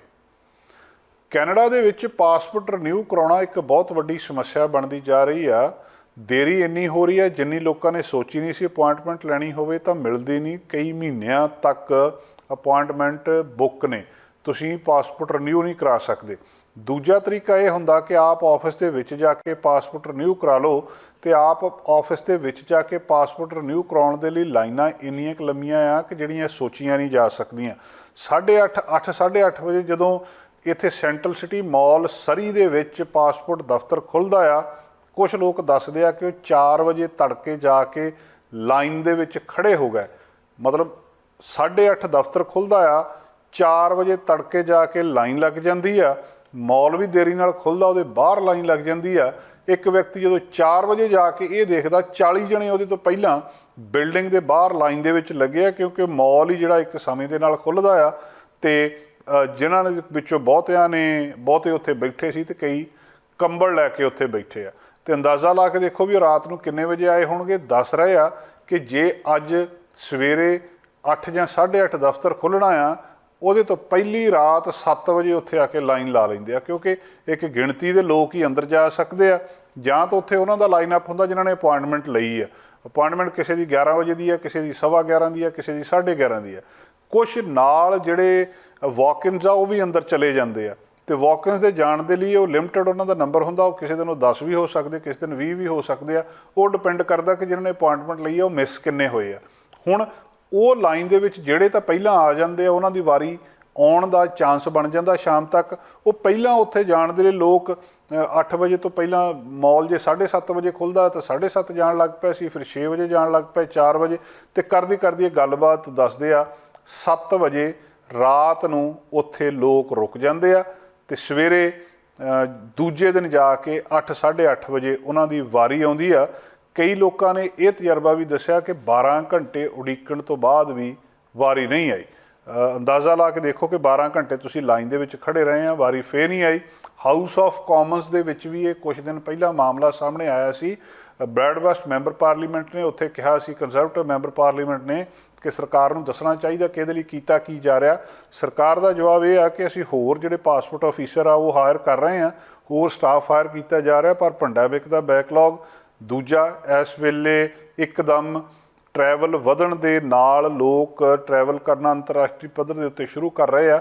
ਉਹਦੇ ਨਾਲ ਸਾਰਿਆਂ ਦੇ ਪਾਸਪੋਰਟ ਰਿਨਿਊ ਕਰਾਉਣ ਦੇ ਲਈ ਇੱਕਦਮ ਆ ਰਹੇ ਆ, ਤੇ ਬਹੁਤ ਸਾਰੇ ਲੋਕਾਂ ਨੇ ਜਿਨ੍ਹਾਂ ਨੇ ਪਿਛਲੇ 2 ਸਾਲ ਦੇਖਿਆ ਹੀ ਨਹੀਂ ਸੀ ਕਿ ਪਾਸਪੋਰਟ ਕਿੱਥੇ ਪਏ ਆ ਤੇ ਉਹ ਰਿਨਿਊ ਜਿਹੜੇ ਕਰਵਾਉਣੇ ਆ ਕਿ ਨਹੀਂ ਕਰਵਾਉਣੇ, ਕਿਉਂਕਿ ਉਹਦੀ ਲੋੜ ਹੀ ਨਹੀਂ ਸੀ, ਉਹ ਸਾਰਾ ਕੁਝ ਇਕੱਠਾ ਹੋ ਕੇ ਇੱਕਦਮ ਬੋਝ ਪੈ ਗਿਆ ਆ। ਹੁਣ ਬਹੁਤ ਸਾਰੇ ਲੋਕ ਜਿਹੜੇ ਉੱਥੇ ਇਸ ਗੱਲ ਤੋਂ ਪਰੇਸ਼ਾਨ ਹੋ ਰਹੇ ਆ ਕਿ ਕਿੰਨੇ ਲੋਕ ਉੱਥੇ ਪਹਿਲਾਂ ਆ ਕੇ ਵੇਟ ਕਰ ਰਹੇ ਆ, ਪਰ ਸਮੱਸਿਆ ਦਾ ਹੱਲ ਹਜੇ ਤੱਕ ਕੋਈ ਮਿਲ ਨਹੀਂ ਰਿਹਾ। ਸਰਵਿਸ ਕੈਨੇਡਾ ਦੇ ਵਿੱਚ ਵੀ ਇਹ ਸਰਵਿਸ ਪ੍ਰੋਵਾਈਡ ਕੀਤੀ ਜਾਂਦੀ ਹੈ, ਪਾਸਪੋਰਟ ਕਲੈਕਸ਼ਨ ਸੈਂਟਰ ਦੇ ਵਿੱਚ ਵੀ ਇਹ ਸਰਵਿਸ ਪ੍ਰੋਵਾਈਡ ਕੀਤੀ ਜਾਂਦੀ ਹੈ, ਪਰ ਤੁਹਾਡਾ ਜੇਕਰ ਪਾਸਪੋਰਟ ਰਿਨਿਊ ਕਰਾਉਣ ਵਾਲਾ, ਤੁਹਾਨੂੰ ਸਮੇਂ ਤੋਂ ਪਹਿਲਾਂ ਤਿਆਰੀ ਕਰ ਲਓ, ਸਮੇਂ ਤੋਂ ਪਹਿਲਾਂ ਉਹਨੂੰ ਕਿਸੇ ਨਾ ਕਿਸੇ ਤਰ੍ਹਾਂ ਉੱਥੇ ਜਾ ਕੇ ਪਾਸਪੋਰਟ ਰਿਨਿਊ ਕਰਵਾਉਣ ਲਈ ਦੇ ਦਿਓ। ਬਰਨਬੀ ਤੋਂ ਖਾਸ ਤੌਰ 'ਤੇ ਖਬਰ ਆਈ ਸੀ ਕਿ 2 ਮਹੀਨੇ ਪਹਿਲਾਂ ਉਹਨਾਂ ਨੇ ਪਾਸਪੋਰਟ ਰਿਨਿਊ ਕਰਵਾਉਣ ਲਈ ਦਿੱਤਾ। ਜਿੱਦਣ ਉਹਨਾਂ ਦਾ ਟ੍ਰਿਪ ਸੀਗਾ ਡਿਜ਼ਨੀਲੈਂਡ ਨੂੰ, ਉਹਨੂੰ ਤੇ ਆਪਣੀ ਔਰਤ ਨੇ ਆਪਣੇ ਪੂਰੇ ਪਰਿਵਾਰ ਦੇ ਨਾਲ ਜਾਣਾ ਸੀ, ਉਹਦੇ ਤੋਂ 1 ਦਿਨ ਪਹਿਲਾਂ ਉਹਨਾਂ ਨੂੰ ਪਾਸਪੋਰਟ ਰਿਨਿਊ ਹੋ ਕੇ ਮਿਲਿਆ ਤਾਂ ਉਹ ਉੱਥੇ ਜਾ ਸਕੇ ਆ। ਬਹੁਤ ਸਾਰੇ ਲੋਕਾਂ ਨੂੰ ਇਹ ਸਮੱਸਿਆਵਾਂ ਆ ਰਹੀਆਂ। ਪਲਾਨ ਜਿਹੜਾ ਕਰਦੇ ਆ ਉਹ ਜਿੰਨਾ ਪਲਾਨ ਤੁਸੀਂ ਕਰ ਸਕਦੇ ਆ, ਥੋੜ੍ਹਾ ਜਿਹਾ ਸਮਾਂ ਵੱਧ ਲੈ ਕੇ ਪਲਾਨ ਕਰੋ, ਤਾਂ ਹੀ ਇਹਦਾ ਤੁਸੀਂ ਸਮੇਂ ਦੇ ਉੱਤੇ ਪਾਸਪੋਰਟ ਲੈ ਸਕਦੇ ਹੋ, ਨਹੀਂ ਤਾਂ ਬੇਲੋੜੀ ਦੇਰੀ ਤੁਹਾਡੇ ਟ੍ਰਿਪ ਦੇ ਵਿੱਚ ਅੜਿੱਕਾ ਬਣ ਸਕਦੀ ਹੈ। BC ਕਰੈਕਸ਼ਨ ਆਫੀਸਰ ਇੱਕ ਜਿਹਨੂੰ ਗੋਲੀ ਮਾਰੀ ਗਈ ਸੀ ਦਿਨ ਦਿਹਾੜੇ ਡੈਲਟਾ ਮਾਲ ਦੇ ਵਿੱਚ ਪਿਛਲੇ ਸਾਲ ਮਈ ਦੇ ਵਿੱਚ, ਉਹ ਹੁਣ ਉਹਦਾ ਇੱਕ ਗੱਲਬਾਤ ਸਾਹਮਣੇ ਆਈ ਹੈ ਕਿ ਉਹ ਮਿਸਟੇਕਨ ਆਇਡੈਂਟੀਟੀ ਸੀਗੀ, ਕਿਸੇ ਹੋਰ ਦੇ ਭੁਲੇਖੇ ਨੂੰ ਗੋਲੀ ਮਾਰ ਦਿੱਤੀ ਗਈ। ਗੱਲਾਂ ਬਾਤਾਂ ਉਦੋਂ ਵੀ ਚੱਲਦੀਆਂ ਸੀ ਕਿ ਹੋ ਸਕਦਾ ਇਹ ਕੋਈ ਮਿੱਥ ਕੇ ਨਾ ਮਾਰਿਆ ਹੋਵੇ, ਕਿਸੇ ਦੇ ਭੁਲੇਖੇ ਮਾਰ ਦਿੱਤਾ ਗਿਆ ਹੋਵੇ। 1 ਮਈ 2021 ਨੂੰ ਬਿਕਰਮਦੀਪ ਰੰਧਾਵਾ ਦੀ ਆਫ ਡਿਊਟੀ ਗੋਲੀ ਮਾਰ ਕੇ ਹੱਤਿਆ ਕਰ ਦਿੱਤੀ ਗਈ ਸੀ ਡੈਲਟਾ ਦੇ ਵਿੱਚ ਵਾਲਮਾਰਟ ਪਾਰਕਿੰਗ ਦੇ ਉੱਤੇ, ਜਿਹੜਾ ਸਕਾਟਡੇਲ ਸੈਂਟਰ ਆ ਨਾਰਥ ਡੈਲਟਾ ਦੇ ਵਿੱਚ 72 ਤੇ ਸਕਾਟ ਰੋਡ ਦੇ ਕਾਰਨਰ ਦੇ ਉੱਤੇ। ਉਹਦੇ ਤੋਂ ਬਾਅਦ ਇੱਕ ਵਾਰੀ ਪੂਰੇ ਭਾਈਚਾਰੇ ਨੂੰ, ਪੂਰੇ ਕੈਨੇਡਾ ਵਾਸੀਆਂ ਨੂੰ ਹਿਲਾ ਕੇ ਇਸ ਚੀਜ਼ ਨੇ ਰੱਖ ਦਿੱਤਾ ਸੀ ਕਿ ਕਰੈਕਸ਼ਨ ਆਫੀਸਰ ਨੂੰ ਦਿਨ ਦਿਹਾੜੇ ਗੋਲੀ ਮਾਰ ਕੇ ਤੇ ਉਹ ਕਾਰ ਦੇ ਵਿੱਚ ਭੱਜ ਗਏ ਸੀ। ਉਹਦੀਆਂ ਵੀਡੀਓਜ਼ ਵੀ ਉਸ ਵੇਲੇ ਸਾਹਮਣੇ ਆਈਆਂ ਸੀ। ਹੁਣ 2 ਮਾਮਲੇ ਜਾਪਦੇ ਸੀ। ਇੱਕ ਤਾਂ ਇਹ ਜਾਪਦਾ ਸੀ ਕਿ ਉਹਨੂੰ ਉਹਦੇ ਪ੍ਰੋਫੈਸ਼ਨ ਕਰਕੇ ਮਾਰ ਦਿੱਤਾ ਗਿਆ ਹੋਵੇ, ਕਿ ਉਹ ਜਿੱਥੇ ਉਹ ਡਿਟੈਂਸ਼ਨ ਸੈਂਟਰ ਜਾਂ ਜੇਲ੍ਹ ਦੇ ਵਿੱਚ ਕੰਮ ਕਰਦਾ ਆ ਉੱਥੇ ਕਿਸੇ ਦੇ ਨਾਲ ਉਹਦੀ ਕਿਹਾ ਸੁਣੀ ਹੋ ਗਈ, ਉਹਦਾ ਨਤੀਜਾ ਹੋ ਗਿਆ ਹੋਵੇ। ਦੂਜਾ ਜਿਹੜਾ ਕੀਤਾ ਜਾ ਰਿਹਾ ਸੀ ਕਿ ਇਹ ਕਿਤੇ ਨਾ ਕਿਤੇ ਕਿਸੇ ਭੁਲੇਖੇ ਦੇ ਨਾਲ ਇਹਦੀ ਮੌਤ ਹੋ ਗਈ। ਹੁਣ ਕੱਲ੍ਹ ਜਿਹੜੀ ਟਿਊਜ਼ਡੇ ਨੂੰ ਡੈਲਟਾ ਪੁਲਿਸ ਨੇ ਜਾਣਕਾਰੀ ਦਿੱਤੀ ਸੀ, ਬਹੁਤ ਸਾਰੀਆਂ ਉਹਨਾਂ ਨੇ ਇੰਟਰਵਿਊਜ਼ ਕੀਤੀਆਂ, 300 ਦੇ ਤੋਂ ਜ਼ਿਆਦਾ ਫੋਲੋ ਅਪਸ ਕੀਤੇ ਆ, ਤੇ ਹੁਣ ਉਹ ਇਸ ਨਤੀਜੇ 'ਤੇ ਨਿਕਲਿਆ ਕਿ ਇਹ ਉਹ ਜਿਹੜਾ ਮਾਰਨ ਵਾਲਾ ਸੀ ਉਹਦਾ ਇੰਟੈਂਡਡ ਟਾਰਗੇਟ ਨਹੀਂ ਸੀ, ਉਹ ਅਸਲ ਦੇ ਵਿੱਚ ਇਹਨੂੰ ਮਾਰਨਾ ਨਹੀਂ ਸੀ ਚਾਹੁੰਦੇ। ਜਿਹੜਾ ਡਾਟਾ, ਹਾਲਾਂਕਿ ਉਹਨਾਂ ਨੇ ਇਹ ਨਹੀਂ ਦੱਸਿਆ ਵੀ ਕਿਹਨੇ ਮਾਰਿਆ ਜਾਂ ਕੀ ਕਾਰਨ ਸੀਗਾ, ਪਰ ਮਿਸਟੇਕਨ ਆਇਡੈਂਟੀਟੀ ਦੱਸੀ ਜਾ ਰਹੀ ਹੈ ਕਿ ਇਨਵੈਸਟੀਗੇਟਰ ਦੱਸ ਰਹੇ ਆ ਕਿ ਉਸ ਵਿਅਕਤੀ ਨੇ ਕਿਸੇ ਹੋਰ ਵਿਅਕਤੀ ਦੇ ਭੁਲੇਖੇ ਦੇ ਨਾਲ, ਜਿਹੜਾ ਵਿਅਕਤੀ ਕਿ ਇਸ ਲੋਅਰ ਮੇਨਲੈਂਡ ਦੇ ਗੈਂਗ ਕਨਫਲਿਕਟ ਦੇ ਵਿੱਚ ਸ਼ਾਮਲ ਆ, ਉਹਨੂੰ ਉਹ ਮਾਰਨਾ ਚਾਹੁੰਦੇ ਸੀ। ਉਹਦੇ ਭੁਲੇਖੇ ਦੇ ਵਿੱਚ ਕਿ ਇਹ ਸ਼ਾਇਦ ਉਹ ਵਿਅਕਤੀ ਆ, ਇਹਨੂੰ ਮਾਰ ਦਿੱਤਾ ਗਿਆ। ਉਹ ਕਹਿੰਦੇ ਅਸੀਂ ਇਸ ਵੇਲੇ ਜਿਹੜਾ ਸਾਨੂੰ ਪਤਾ, ਕੌਨਫੀਡੈਂਟ ਆ ਇਸ ਗੱਲ ਦੇ ਲਈ ਕਿ ਜਿਹੜਾ ਇਸ ਮਰਡਰ ਦੇ ਵਿੱਚ ਕੌਣ ਇਨਵੋਲਵ ਸੀ, ਉਹਦਾ ਨਾਂ ਉਹਨਾਂ ਨੇ ਹਜੇ ਤੱਕ ਨਹੀਂ ਦੱਸਿਆ। ਸਰਜੈਂਟ ਗੈਰੀ ਕੂਨਰ ਨੇ ਇਹ ਜਾਣਕਾਰੀ ਦਿੱਤੀ ਹੈ ਕਿ ਇਹ ਜਿਹੜਾ ਇਹ ਵੀ ਉਹਨਾਂ ਨੂੰ ਇਹ ਵੀ ਪਤਾ ਹੈ ਕਿ ਜਿਹਨੂੰ ਇਹ ਮਾਰਨ ਆਏ ਸੀ ਉਹ ਕੌਣ ਆ ਤੇ ਕਿਹਦੇ ਭੁਲੇਖੇ ਦੇ ਵਿੱਚ ਇਹਦੀ ਜਿਹੜੀ ਮੌਤ ਹੋਈ ਹੈ। ਅਤੇ ਉਹ ਕਹਿੰਦੇ ਅਸੀਂ ਉਹਨੂੰ ਵੀ ਦੱਸ ਦਿੱਤਾ ਵੀ ਤੈਨੂੰ ਇਹ ਮਾਰਨ ਆਏ ਸੀ ਅਤੇ ਤੇਰੇ ਭੁਲੇਖੇ ਦੇ ਨਾਲ ਇਸ ਕਰੈਕਸ਼ਨ ਆਫੀਸਰ ਪੰਜਾਬੀ ਨੌਜਵਾਨ ਨੂੰ ਗੋਲੀ ਮਾਰ ਦਿੱਤੀ ਗਈ ਹੈ ਅਤੇ ਤੂੰ ਆਪਣਾ ਬਚਾਅ ਕਰ ਲਵੇ। ਪਰ ਇਹ ਉਹਨਾਂ ਦੇ ਘਰ ਦੇ ਜਿਹੜੇ ਉਹਨਾਂ ਨੇ ਵੀ ਮੰਗ ਕੀਤੀ ਸੀ ਇੱਥੇ ਇੰਡੀਆ ਤੋਂ, ਉਹਦੇ ਇਸ ਦੁਖਾਂਤ ਤੋਂ ਥੋੜ੍ਹਾ ਸਮਾਂ ਬਾਅਦ ਹੀ ਇੱਥੇ ਆਏ ਸੀ। ਉਹਨਾਂ ਨੇ ਵੀ ਮੰਗ ਕੀਤੀ ਸੀ ਕਿ ਇਹਦਾ ਸਾਨੂੰ ਇਨਸਾਫ ਮਿਲਣਾ ਚਾਹੀਦਾ, ਸਾਨੂੰ ਪਤਾ ਲੱਗਣਾ ਚਾਹੀਦਾ ਕਿ 29 ਸਾਲਾਂ ਦਾ ਨੌਜਵਾਨ ਮੁੰਡਾ ਜਿਹਨੇ ਇੰਡੀਆ ਤੋਂ ਇੱਥੇ ਆ ਕੇ ਆਪਣਾ ਕੈਰੀਅਰ ਸ਼ੁਰੂ ਕੀਤਾ, ਕਾਮਯਾਬੀ ਹਾਸਲ ਕੀਤੀ, ਇੱਕ ਇਸ ਮੁਕਾਮ ਦੇ ਉੱਤੇ ਪਹੁੰਚਿਆ, ਪਰ ਬਦਕਿਸਮਤੀ ਨਾਲ ਇੱਕ ਇਸ ਲੋਅਰ ਮੇਨਲੈਂਡ ਦੇ ਗੈਂਗ ਕਨਫਲਿਕਟ ਦੇ ਵਿੱਚ ਭੁਲੇਖੇ ਨਾਲ ਉਹਦੀ ਮੌਤ ਹੋ ਗਈ, ਜਿਹਦਾ ਦੁੱਖ ਅੱਜ ਵੀ ਪੂਰੀ ਕਮਿਊਨਿਟੀ ਤੇ ਸਾਰੇ ਲੋਕਾਂ ਨੂੰ ਹੈ। ਤੇ ਲੋਕ ਮੰਗ ਕਰ ਰਹੇ ਆ ਕਿ ਜਿਹੜਾ ਲੋਅਰ ਮੇਨਲੈਂਡ ਦੇ ਵਿੱਚ ਗੈਂਗ ਕਨਫਲਿਕਟ ਚੱਲ ਰਿਹਾ ਇਹਨੂੰ ਕਿਸੇ ਨਾ ਕਿਸੇ ਤਰ੍ਹਾਂ ਖਤਮ ਕਰਨਾ ਚਾਹੀਦਾ, ਭਾਵੇਂ ਭੁਲੇਖੇ ਨਾਲ, ਪਰ ਕਿਸੇ ਦੀ ਜਾਨ ਜਿਹੜੀ ਆ ਉਹ ਚਲੀ ਗਈ ਔਰ ਜਿਹੜੀ ਕਦੇ ਵੀ ਵਾਪਸ ਨਹੀਂ ਆ ਸਕਦੀ। ਸਮਰ ਦੇ ਵਿੱਚ ਬ੍ਰਿਟਿਸ਼ ਕੋਲੰਬੀਆ ਦੇ ਵਿੱਚ ਇਸ ਵਾਰੀ ਕਿਹਾ ਗਿਆ ਕਿ ਗਰਮੀ ਇੰਨੀ ਜ਼ਿਆਦਾ ਨਹੀਂ ਪੈਣੀ ਜਿੰਨੀ ਪਿਛਲੀ ਵਾਰੀ ਪਈ ਸੀ। ਦੱਸਦੇ ਆ ਕਿ ਥੋੜ੍ਹਾ ਜਿਹਾ ਮੌਸਮ ਠੀਕ ਠਾਕ ਰਹਿਣ ਦੀ ਆਸ ਆ 2021 ਦੇ ਮੁਕਾਬਲੇ। ਐਕਸਪਰਟ ਇਹ ਵੀ ਕਹਿ ਰਹੇ ਆ, ਪਰ ਫਿਰ ਵੀ ਸਾਨੂੰ ਜਿਹੜਾ ਮੈਟਰੋ ਵੈਨਕੂਵਰ ਦੇ ਵਿੱਚ ਵਾਟਰ ਆ ਉਹ ਕੰਜ਼ਰਵ ਕਰਨਾ ਚਾਹੀਦਾ। ਇਹ ਸਾਡੇ ਲਈ ਬਹੁਤ ਇੰਪੋਰਟੈਂਟ ਆ ਕਿ ਅਸੀਂ ਪਾਣੀ ਨੂੰ ਸਾਂਭ ਕੇ ਰੱਖੀਏ। ਹੁਣ ਜਿਹੜੀ ਇਹ ਸਪਰਿੰਗ ਆ ਇਹਦੇ ਵਿੱਚ ਜਿਸ ਤਰੀਕੇ ਦੇ ਨਾਲ ਆਹ ਥੋੜ੍ਹਾ ਜਿਹਾ ਠੰਡ ਤੇ ਸਾਰਾ ਕੁਝ ਚੱਲਦਾ ਆ, ਤੇ ਕਈ ਵਾਰੀ ਪਿਛਲੇ ਸਮੇਂ ਦੇ ਵਿੱਚ ਵਾਟਰ ਰਿਸਟ੍ਰਿਕਸ਼ਨਸ ਵੀ ਲੱਗਦੀਆਂ ਕਿ ਤੁਸੀਂ ਸਿਰਫ ਇੱਕ ਦਿਨ ਹੀ ਆਪਣੇ ਲਾਨ ਨੂੰ ਪਾਣੀ ਦੇ ਸਕਦੇ ਆ। ਹੁਣ ਇਹ ਸਾਰੇ ਕੁਝ ਦੇ ਨਾਲ ਨਾਲ ਕਿਹਾ ਜਾ ਰਿਹਾ ਕਿ ਸਾਨੂੰ ਇਸ ਵਾਟਰ ਸਪਲਾਈ ਨੂੰ ਇਨਸ਼ੋਰ ਕਰਨ ਦੇ ਲਈ, ਤਾਂ ਕਿ ਸਮਰ ਦੇ ਵਿੱਚ ਪਾਣੀ ਪੂਰੇ ਦਾ ਪੂਰਾ ਰਵੇ, ਉਹਨੂੰ ਸਾਨੂੰ ਹੁਣ ਤੋਂ ਸਾਂਭਣਾ ਚਾਹੀਦਾ। ਹਾਲਾਂਕਿ ਪਿਛਲੇ ਸਾਲ ਜਿੱਦਾਂ ਡੈਡਲੀ ਰੈਕਡ ਬ੍ਰੇਕਿੰਗ ਜਿਹੜਾ ਹੀਟ ਡੋਮ ਬਣਿਆ ਸੀ ਪ੍ਰੋਵਿੰਸ ਦੇ ਉੱਤੇ, ਜੂਨ ਦੇ ਵਿੱਚ ਹੀ ਇਹ ਹੀਟ ਡੋਮ ਜਿਹਾ ਬਣ ਗਿਆ ਸੀ ਤੇ ਗਰਮੀ ਜਿੰਨੀ ਪਈ ਸੀ। ਇਸ ਵਾਰੀ ਦੱਸਿਆ ਜਾ ਰਿਹਾ ਕਿ ਜਿਹੜੀ ਗਰਮੀ ਜੇ ਪੈਣੀ ਆ, ਜਿਹੜੀ ਸਭ ਤੋਂ ਵੱਧ ਗਰਮੀ ਪੈਣੀ ਆ ਉਹ ਜੁਲਾਈ ਅੱਧ ਤੋਂ ਲੈ ਕੇ ਜੁਲਾਈ ਅਗਸਤ ਤੱਕ ਪਊਗੀ। ਸੋ ਪਿਛਲੇ ਸਾਲ ਹੀਟ ਡੋਮ ਜੂਨ ਦੇ ਵਿੱਚ ਹੀ ਬਣ ਗਿਆ ਸੀ ਤੇ ਹੁਣ ਦੱਸਿਆ ਜਾ ਰਿਹਾ ਕਿ ਜੁਲਾਈ ਤੋਂ ਅਗਸਤ ਦੇ ਵਿੱਚ ਰਹੂਗਾ। 2015 ਤੋਂ ਲੈ ਕੇ 2021 ਤੱਕ ਦਾ ਜਦੋਂ ਅਸੀਂ ਡਾਟਾ ਦੇਖਦੇ ਹਾਂ ਤਾਂ ਜਿਹੜਾ ਇਹ ਐਵਰੇਜ ਪੀਰੀਅਡ ਇਹਦੇ ਜਿਹੜੀ ਐਕਸਟ੍ਰੀਮ ਹੀਟ ਆ ਇਹੀ ਰਿਹਾ ਆ। ਤੇ ਇਸ ਸਮੇਂ ਦੇ ਵਿੱਚ ਜਿਹੜਾ ਰੈਜ਼ਰਵਾਇਰਸ ਹੈਗੇ ਆ ਪਾਣੀ ਦੇ, ਉੱਥੋਂ ਸਭ ਤੋਂ ਵੱਧ ਵੈਪੋਰੇਸ਼ਨ ਹੁੰਦੀ ਆ, ਪਾਣੀ ਸਭ ਤੋਂ ਵੱਧ ਜ਼ਿਆਦਾ ਹਵਾ ਦੇ ਵਿੱਚ ਉਹਦੇ ਵਾਸ਼ਪ ਬਣ ਕੇ ਉੱਡ ਜਾਂਦੇ ਆ, ਤੇ ਜਿਹੜਾ ਅਲਟੀਮੇਟਲੀ ਇੱਕ ਲਾਸ ਹੁੰਦਾ ਆ। ਸੋ ਜਿਹੜਾ ਇਵੈਪੋਰੇਸ਼ਨ ਇੱਥੇ ਸਭ ਤੋਂ ਵੱਧ ਹੁੰਦੀ ਆ। 170 ਬਿਲੀਅਨ ਲੀਟਰ ਪਾਣੀ ਜਿਹੜਾ ਉਹ ਇੱਥੋਂ ਇਵੈਪੋਰੇਟ ਹੋ ਜਾਂਦਾ ਆ। ਤੇ ਜਦੋਂ ਅਸੀਂ ਇਹਨੂੰ 300 ਬਿਲੀਅਨ ਦੇਖਦੇ ਹਾਂ ਜਿਹੜਾ ਮਈ ਮਹੀਨੇ ਦੇ ਵਿੱਚ ਇਵੈਪੋਰੇਟ ਹੁੰਦਾ ਹੈ, ਜਿਹੜਾ ਇਵੈਪੋਰੇਟ ਹੁੰਦਾ ਪਾਣੀ ਵਾਸ਼ਪੀਕਰਨ ਹੋ ਕੇ ਹਵਾ ਦੇ ਵਿੱਚ ਉੱਡਦਾ, ਅਲਟੀਮੇਟਲੀ ਉਹ ਨੁਕਸਾਨ ਹੀ ਹੁੰਦਾ। ਤੇ ਜਿਹੜੀ ਮੈਟਰੋ ਵੈਨਕੂਵਰ ਦੀ ਵਾਟਰ ਸਪਲਾਈ ਆ ਉਹ ਪਹਿਲਾਂ ਹੀ ਬਹੁਤ ਸਾਰਾ ਉਹਦੇ ਉੱਤੇ ਪ੍ਰੈਸ਼ਰ ਹੁੰਦਾ। ਇਸ ਵੇਲੇ ਪ੍ਰੈਸ਼ਰ ਉਹਦੇ ਉੱਤੇ 3-4 ਨੇ, ਇੱਕ ਤਾਂ ਪਾਪੂਲੇਸ਼ਨ ਬਹੁਤ ਆ, ਦੂਜਾ ਘਰ ਜ਼ਿਆਦਾ ਬਣ ਰਹੇ ਨੇ।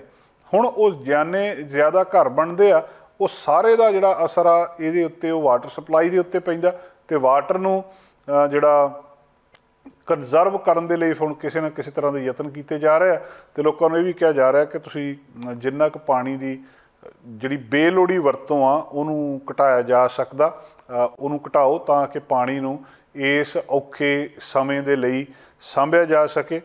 ਇੱਕ ਜਿਹੜੀ ਵਾਟਰ ਸਪਲਾਈ ਦੀ, ਕਿਉਂਕਿ ਇਹ ਨਹੀਂ ਹੈ ਕਿ ਪਾਣੀ ਦੀ ਘਾਟ ਆ, ਪਰ ਕਿੰਨੇ ਘਰ ਨੇ, ਕਿੰਨੇ ਘਰਾਂ ਦੇ ਵਿੱਚ ਕਿੰਨਾ ਪਾਣੀ ਚਾਹੀਦਾ, ਉਹ ਗਿਣਤੀ ਜਦੋਂ ਵਿਗੜ ਜਾਂਦੀ ਆ ਤਾਂ ਉਸ ਵੇਲੇ ਇੱਕ ਬਹੁਤ ਵੱਡਾ ਫਰਕ ਪੈਂਦਾ ਆ।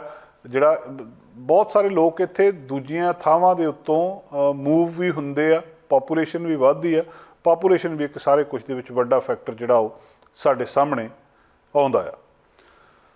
ਘਰਾਂ ਦੀ ਮਾਰਕੀਟ ਬਾਰੇ ਅਸੀਂ ਤੁਹਾਨੂੰ ਸਮੇਂ ਦੇ ਉੱਤੇ ਦੱਸਣ ਦੀ ਕੋਸ਼ਿਸ਼ ਕਰਦੇ ਹਾਂ ਕਿ ਤੁਹਾਡੇ ਤੱਕ ਸੂਚਨਾ ਪਹੁੰਚਾ ਸਕੀਏ। ਬਹੁਤ ਸਾਰੀਆਂ ਗੱਲਾਂ ਬਾਤਾਂ ਸਾਡੀ ਕਮਿਊਨਿਟੀ ਦੇ ਵਿੱਚ ਚੱਲਦੀਆਂ ਰਹਿੰਦੀਆਂ, ਪਰ ਜਿਹੜੇ ਤੱਥ ਨੇ, ਜਿਹੜੇ ਅੰਕੜੇ ਨੇ, ਜਿਹੜੇ ਫੈਕਟਸ ਨੇ, ਉਹ ਰੀਅਲ ਸਟੇਟ ਬੋਰਡ ਸਾਨੂੰ ਦੱਸਦਾ ਕਿ ਟੋਟਲ ਇੰਨੇ ਇਲਾਕੇ ਦੇ ਵਿੱਚ ਇੰਨੇ ਸਮੇਂ ਦੇ ਵਿੱਚ ਇੰਨੇ ਘਰ ਵਿਕੇ ਆ, ਤੇ ਜਿੰਨੇ ਘਰ ਉਹ ਪਿਛਲੇ ਸਾਲ ਇਸ ਮਹੀਨੇ ਦੇ ਵਿੱਚ ਵਿਕੇ ਸੀ ਉਹਦੇ ਨਾਲੋਂ ਇੰਨੇ ਘੱਟ ਨੇ ਜਾਂ ਇੰਨੇ ਵੱਧ ਨੇ। ਹੁਣ ਮਾਰਚ ਮਹੀਨੇ ਦੀ ਰਿਪੋਰਟ, ਮਾਰਚ ਮਹੀਨੇ ਦੀ ਰਿਪੋਰਟ ਪਹਿਲਾਂ ਆ ਚੁੱਕੀ ਸੀ ਤੇ ਹੁਣ ਅਪ੍ਰੈਲ ਮਹੀਨੇ ਦੀ ਰਿਪੋਰਟ ਆ ਗਈ ਆ। ਤੇ ਅਪ੍ਰੈਲ ਮਹੀਨੇ ਦੀ ਰਿਪੋਰਟ ਇਹ ਦੱਸ ਰਹੀ ਆ ਕਿ ਵੈਨਕੂਵਰ ਇਲਾਕੇ ਦੇ ਵਿੱਚ ਅਪ੍ਰੈਲ ਦੇ ਵਿੱਚ ਜਿਹੜੀ ਸੇਲ ਆ ਉਹ ਘਰਾਂ ਦੀ ਘਟ ਗਈ ਆ। ਤੇ ਪਿਛਲੇ ਕਾਫੀ ਲੰਬੇ ਸਮੇਂ ਬਾਅਦ ਪਹਿਲੀ ਵਾਰੀ ਹੋਇਆ ਕਿ ਜਿਹੜੀ ਫਰੇਜ਼ਰ ਵੈਲੀ ਦੇ ਵਿੱਚ ਸੇਲ ਇੰਨੀ ਜ਼ਿਆਦਾ ਘਟੀ ਆ। ਲਗਭਗ 2 ਸਾਲਾਂ ਦੇ ਵਿੱਚ ਪਹਿਲੀ ਵਾਰੀ ਇਹ ਜਿਹੜਾ ਰੀਜਨਲ ਰੀਅਲ ਸਟੇਟ ਬੋਰਡ ਆ ਉਹ ਇਹ ਜਾਣਕਾਰੀ ਦੇ ਰਿਹਾ। ਦੂਜੇ ਪਾਸੇ ਕੈਨੇਡਾ ਦੇ ਦੂਜੇ ਪਾਸੇ ਟੋਰਾਂਟੋ GTA ਇਲਾਕੇ ਦੇ ਵਿੱਚ ਵੀ ਸੇਲ ਘਟੀ ਆ। ਸੋ ਇਹ ਤੱਥ ਨੇ, ਇਹ ਅੰਕੜੇ ਨੇ, ਇਹ ਕਿਸੇ ਦਾ ਅੰਦਾਜ਼ਾ ਨਹੀਂ ਕਿ ਘਰ ਮਹਿੰਗੇ ਹੋ ਜਾਣਗੇ ਜਾਂ ਸਸਤੇ ਹੋ ਜਾਣਗੇ ਜਾਂ ਸੇਲ ਵੱਧ ਜੂਗੀ ਜਾਂ ਘਟ ਜੂਗੀ। ਅੰਕੜੇ ਇਹ ਦੱਸ ਰਹੇ ਆ ਮਾਰਚ ਦੇ ਵਿੱਚ ਵੀ ਸੇਲ ਘਟੀ ਸੀ, ਅਪ੍ਰੈਲ ਦੇ ਵਿੱਚ ਸੇਲ ਹੋਰ ਘਟ ਗਈ ਆ। Real estate board of greater Vancouver REBGV ਜਿਹਨੂੰ ਕਹਿੰਦੇ ਆ, ਇਹਨਾਂ ਨੇ ਕੱਲ੍ਹ ਮੰਗਲਵਾਰ ਨੂੰ ਆਪਣੇ ਇੱਥੇ ਹੋਮ ਸੇਲ ਦੇ ਅੰਕੜੇ ਸਾਂਝੇ ਕੀਤੇ ਆ। ਤੇ ਇਹ ਕਹਿੰਦੇ 3232 ਘਰ 320232 ਘਰ ਅਪ੍ਰੈਲ ਦੇ ਵਿੱਚ ਘੱਟ ਆ।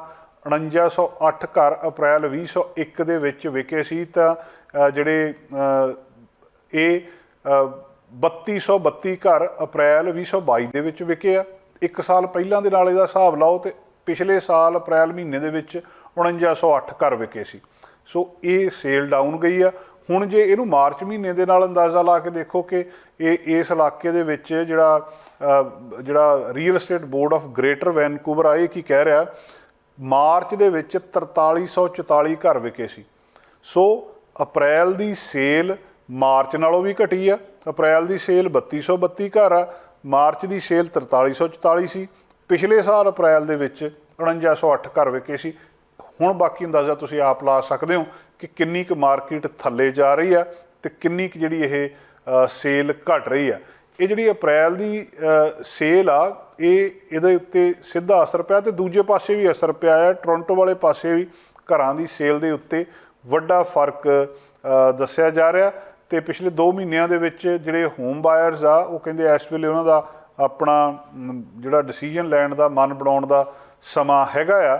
ਬੋਰਡ ਇਹ ਵੀ ਕਹਿ ਰਿਹਾ ਹੈ ਕਿ 6107 ਡਿਟੈਚ ਤੇ ਅਟੈਚ ਤੇ ਜਿਹੜੇ ਅਪਾਰਟਮੈਂਟ ਪ੍ਰੋਪਰਟੀਜ਼ ਆ, ਉਹ ਨਵੀਆਂ ਲਿਸਟ ਹੋਈਆਂ MLS ਦੇ ਉੱਤੇ। ਜਿਹੜੀ ਮਲਟੀਪਲ ਲਿਸਟਿੰਗ ਸਰਵਿਸਿਜ਼ ਆ, ਉਹਦੇ ਉੱਤੇ ਵੈਨਕੂਵਰ ਏਰੀਏ ਦੇ ਵਿੱਚ ਅਪ੍ਰੈਲ ਦੇ ਵਿੱਚ ਜਿਹੜੀ 23% ਡਾਊਨ ਆ ਅਪ੍ਰੈਲ 2021 ਨਾਲੋਂ। ਤੇ ਜੇ ਮਾਰਚ ਮਹੀਨੇ ਦੇ ਨਾਲ, ਐਸੇ ਸਾਲ ਮਾਰਚ ਮਹੀਨੇ ਨਾਲ ਕੰਪੇਅਰ ਕਰਕੇ ਦੇਖਣਾ ਹੋਵੇ ਤਾਂ ਇਹ 8.5% ਡਾਊਨ ਆ। ਸੋ ਇੱਕ ਤਾਂ ਸੇਲ ਘਟ ਗਈ, ਦੂਜਾ ਮਾਰਕੀਟ ਦੇ ਵਿੱਚ ਘਰ ਪਿੱਛੇ ਵੀ ਓਨੇ ਜ਼ਿਆਦਾ ਨਹੀਂ ਆ ਰਹੇ। ਇਸ ਵੇਲੇ 23% ਪਿਛਲੇ ਸਾਲ ਨਾਲੋਂ ਤੇ ਮਾਰਚ ਮਹੀਨੇ ਨਾਲੋਂ 8% ਘਰ ਘੱਟ ਲਿਸਟ ਹੋਏ ਦੱਸੇ ਜਾ ਰਹੇ ਆ। ਇਹ ਇੱਕ ਇੰਡੀਕੇਸ਼ਨ ਵੀ ਹੈਗੀ ਆ ਕਿ ਜਿਹੜਾ ਬੈਂਚਮਾਰਕ ਪ੍ਰਾਈਸ ਆ, ਉਹਦੇ ਉੱਤੇ ਵੀ ਫਰਕ ਇਹਦਾ ਪਿਆ ਆ। ਜਿਹੜਾ ਭਾਵੇਂ ਕਿ ਇਸ ਸਾਲ ਦਾ ਬੈਂਚਮਾਰਕ ਪ੍ਰਾਈਸ ਪਿਛਲੇ ਸਾਲ ਅਪ੍ਰੈਲ ਦੇ ਬੈਂਚਮਾਰਕ ਪ੍ਰਾਈਸ ਨਾਲੋਂ 18.9% ਜ਼ਿਆਦਾ ਦੱਸਿਆ ਜਾ ਰਿਹਾ ਤੇ ਜਿਹੜਾ 1% ਜ਼ਿਆਦਾ ਦੱਸਿਆ ਜਾ ਰਿਹਾ ਐਸੇ ਸਾਲ ਮਾਰਚ ਮਹੀਨੇ ਦੇ ਮੁਕਾਬਲੇ।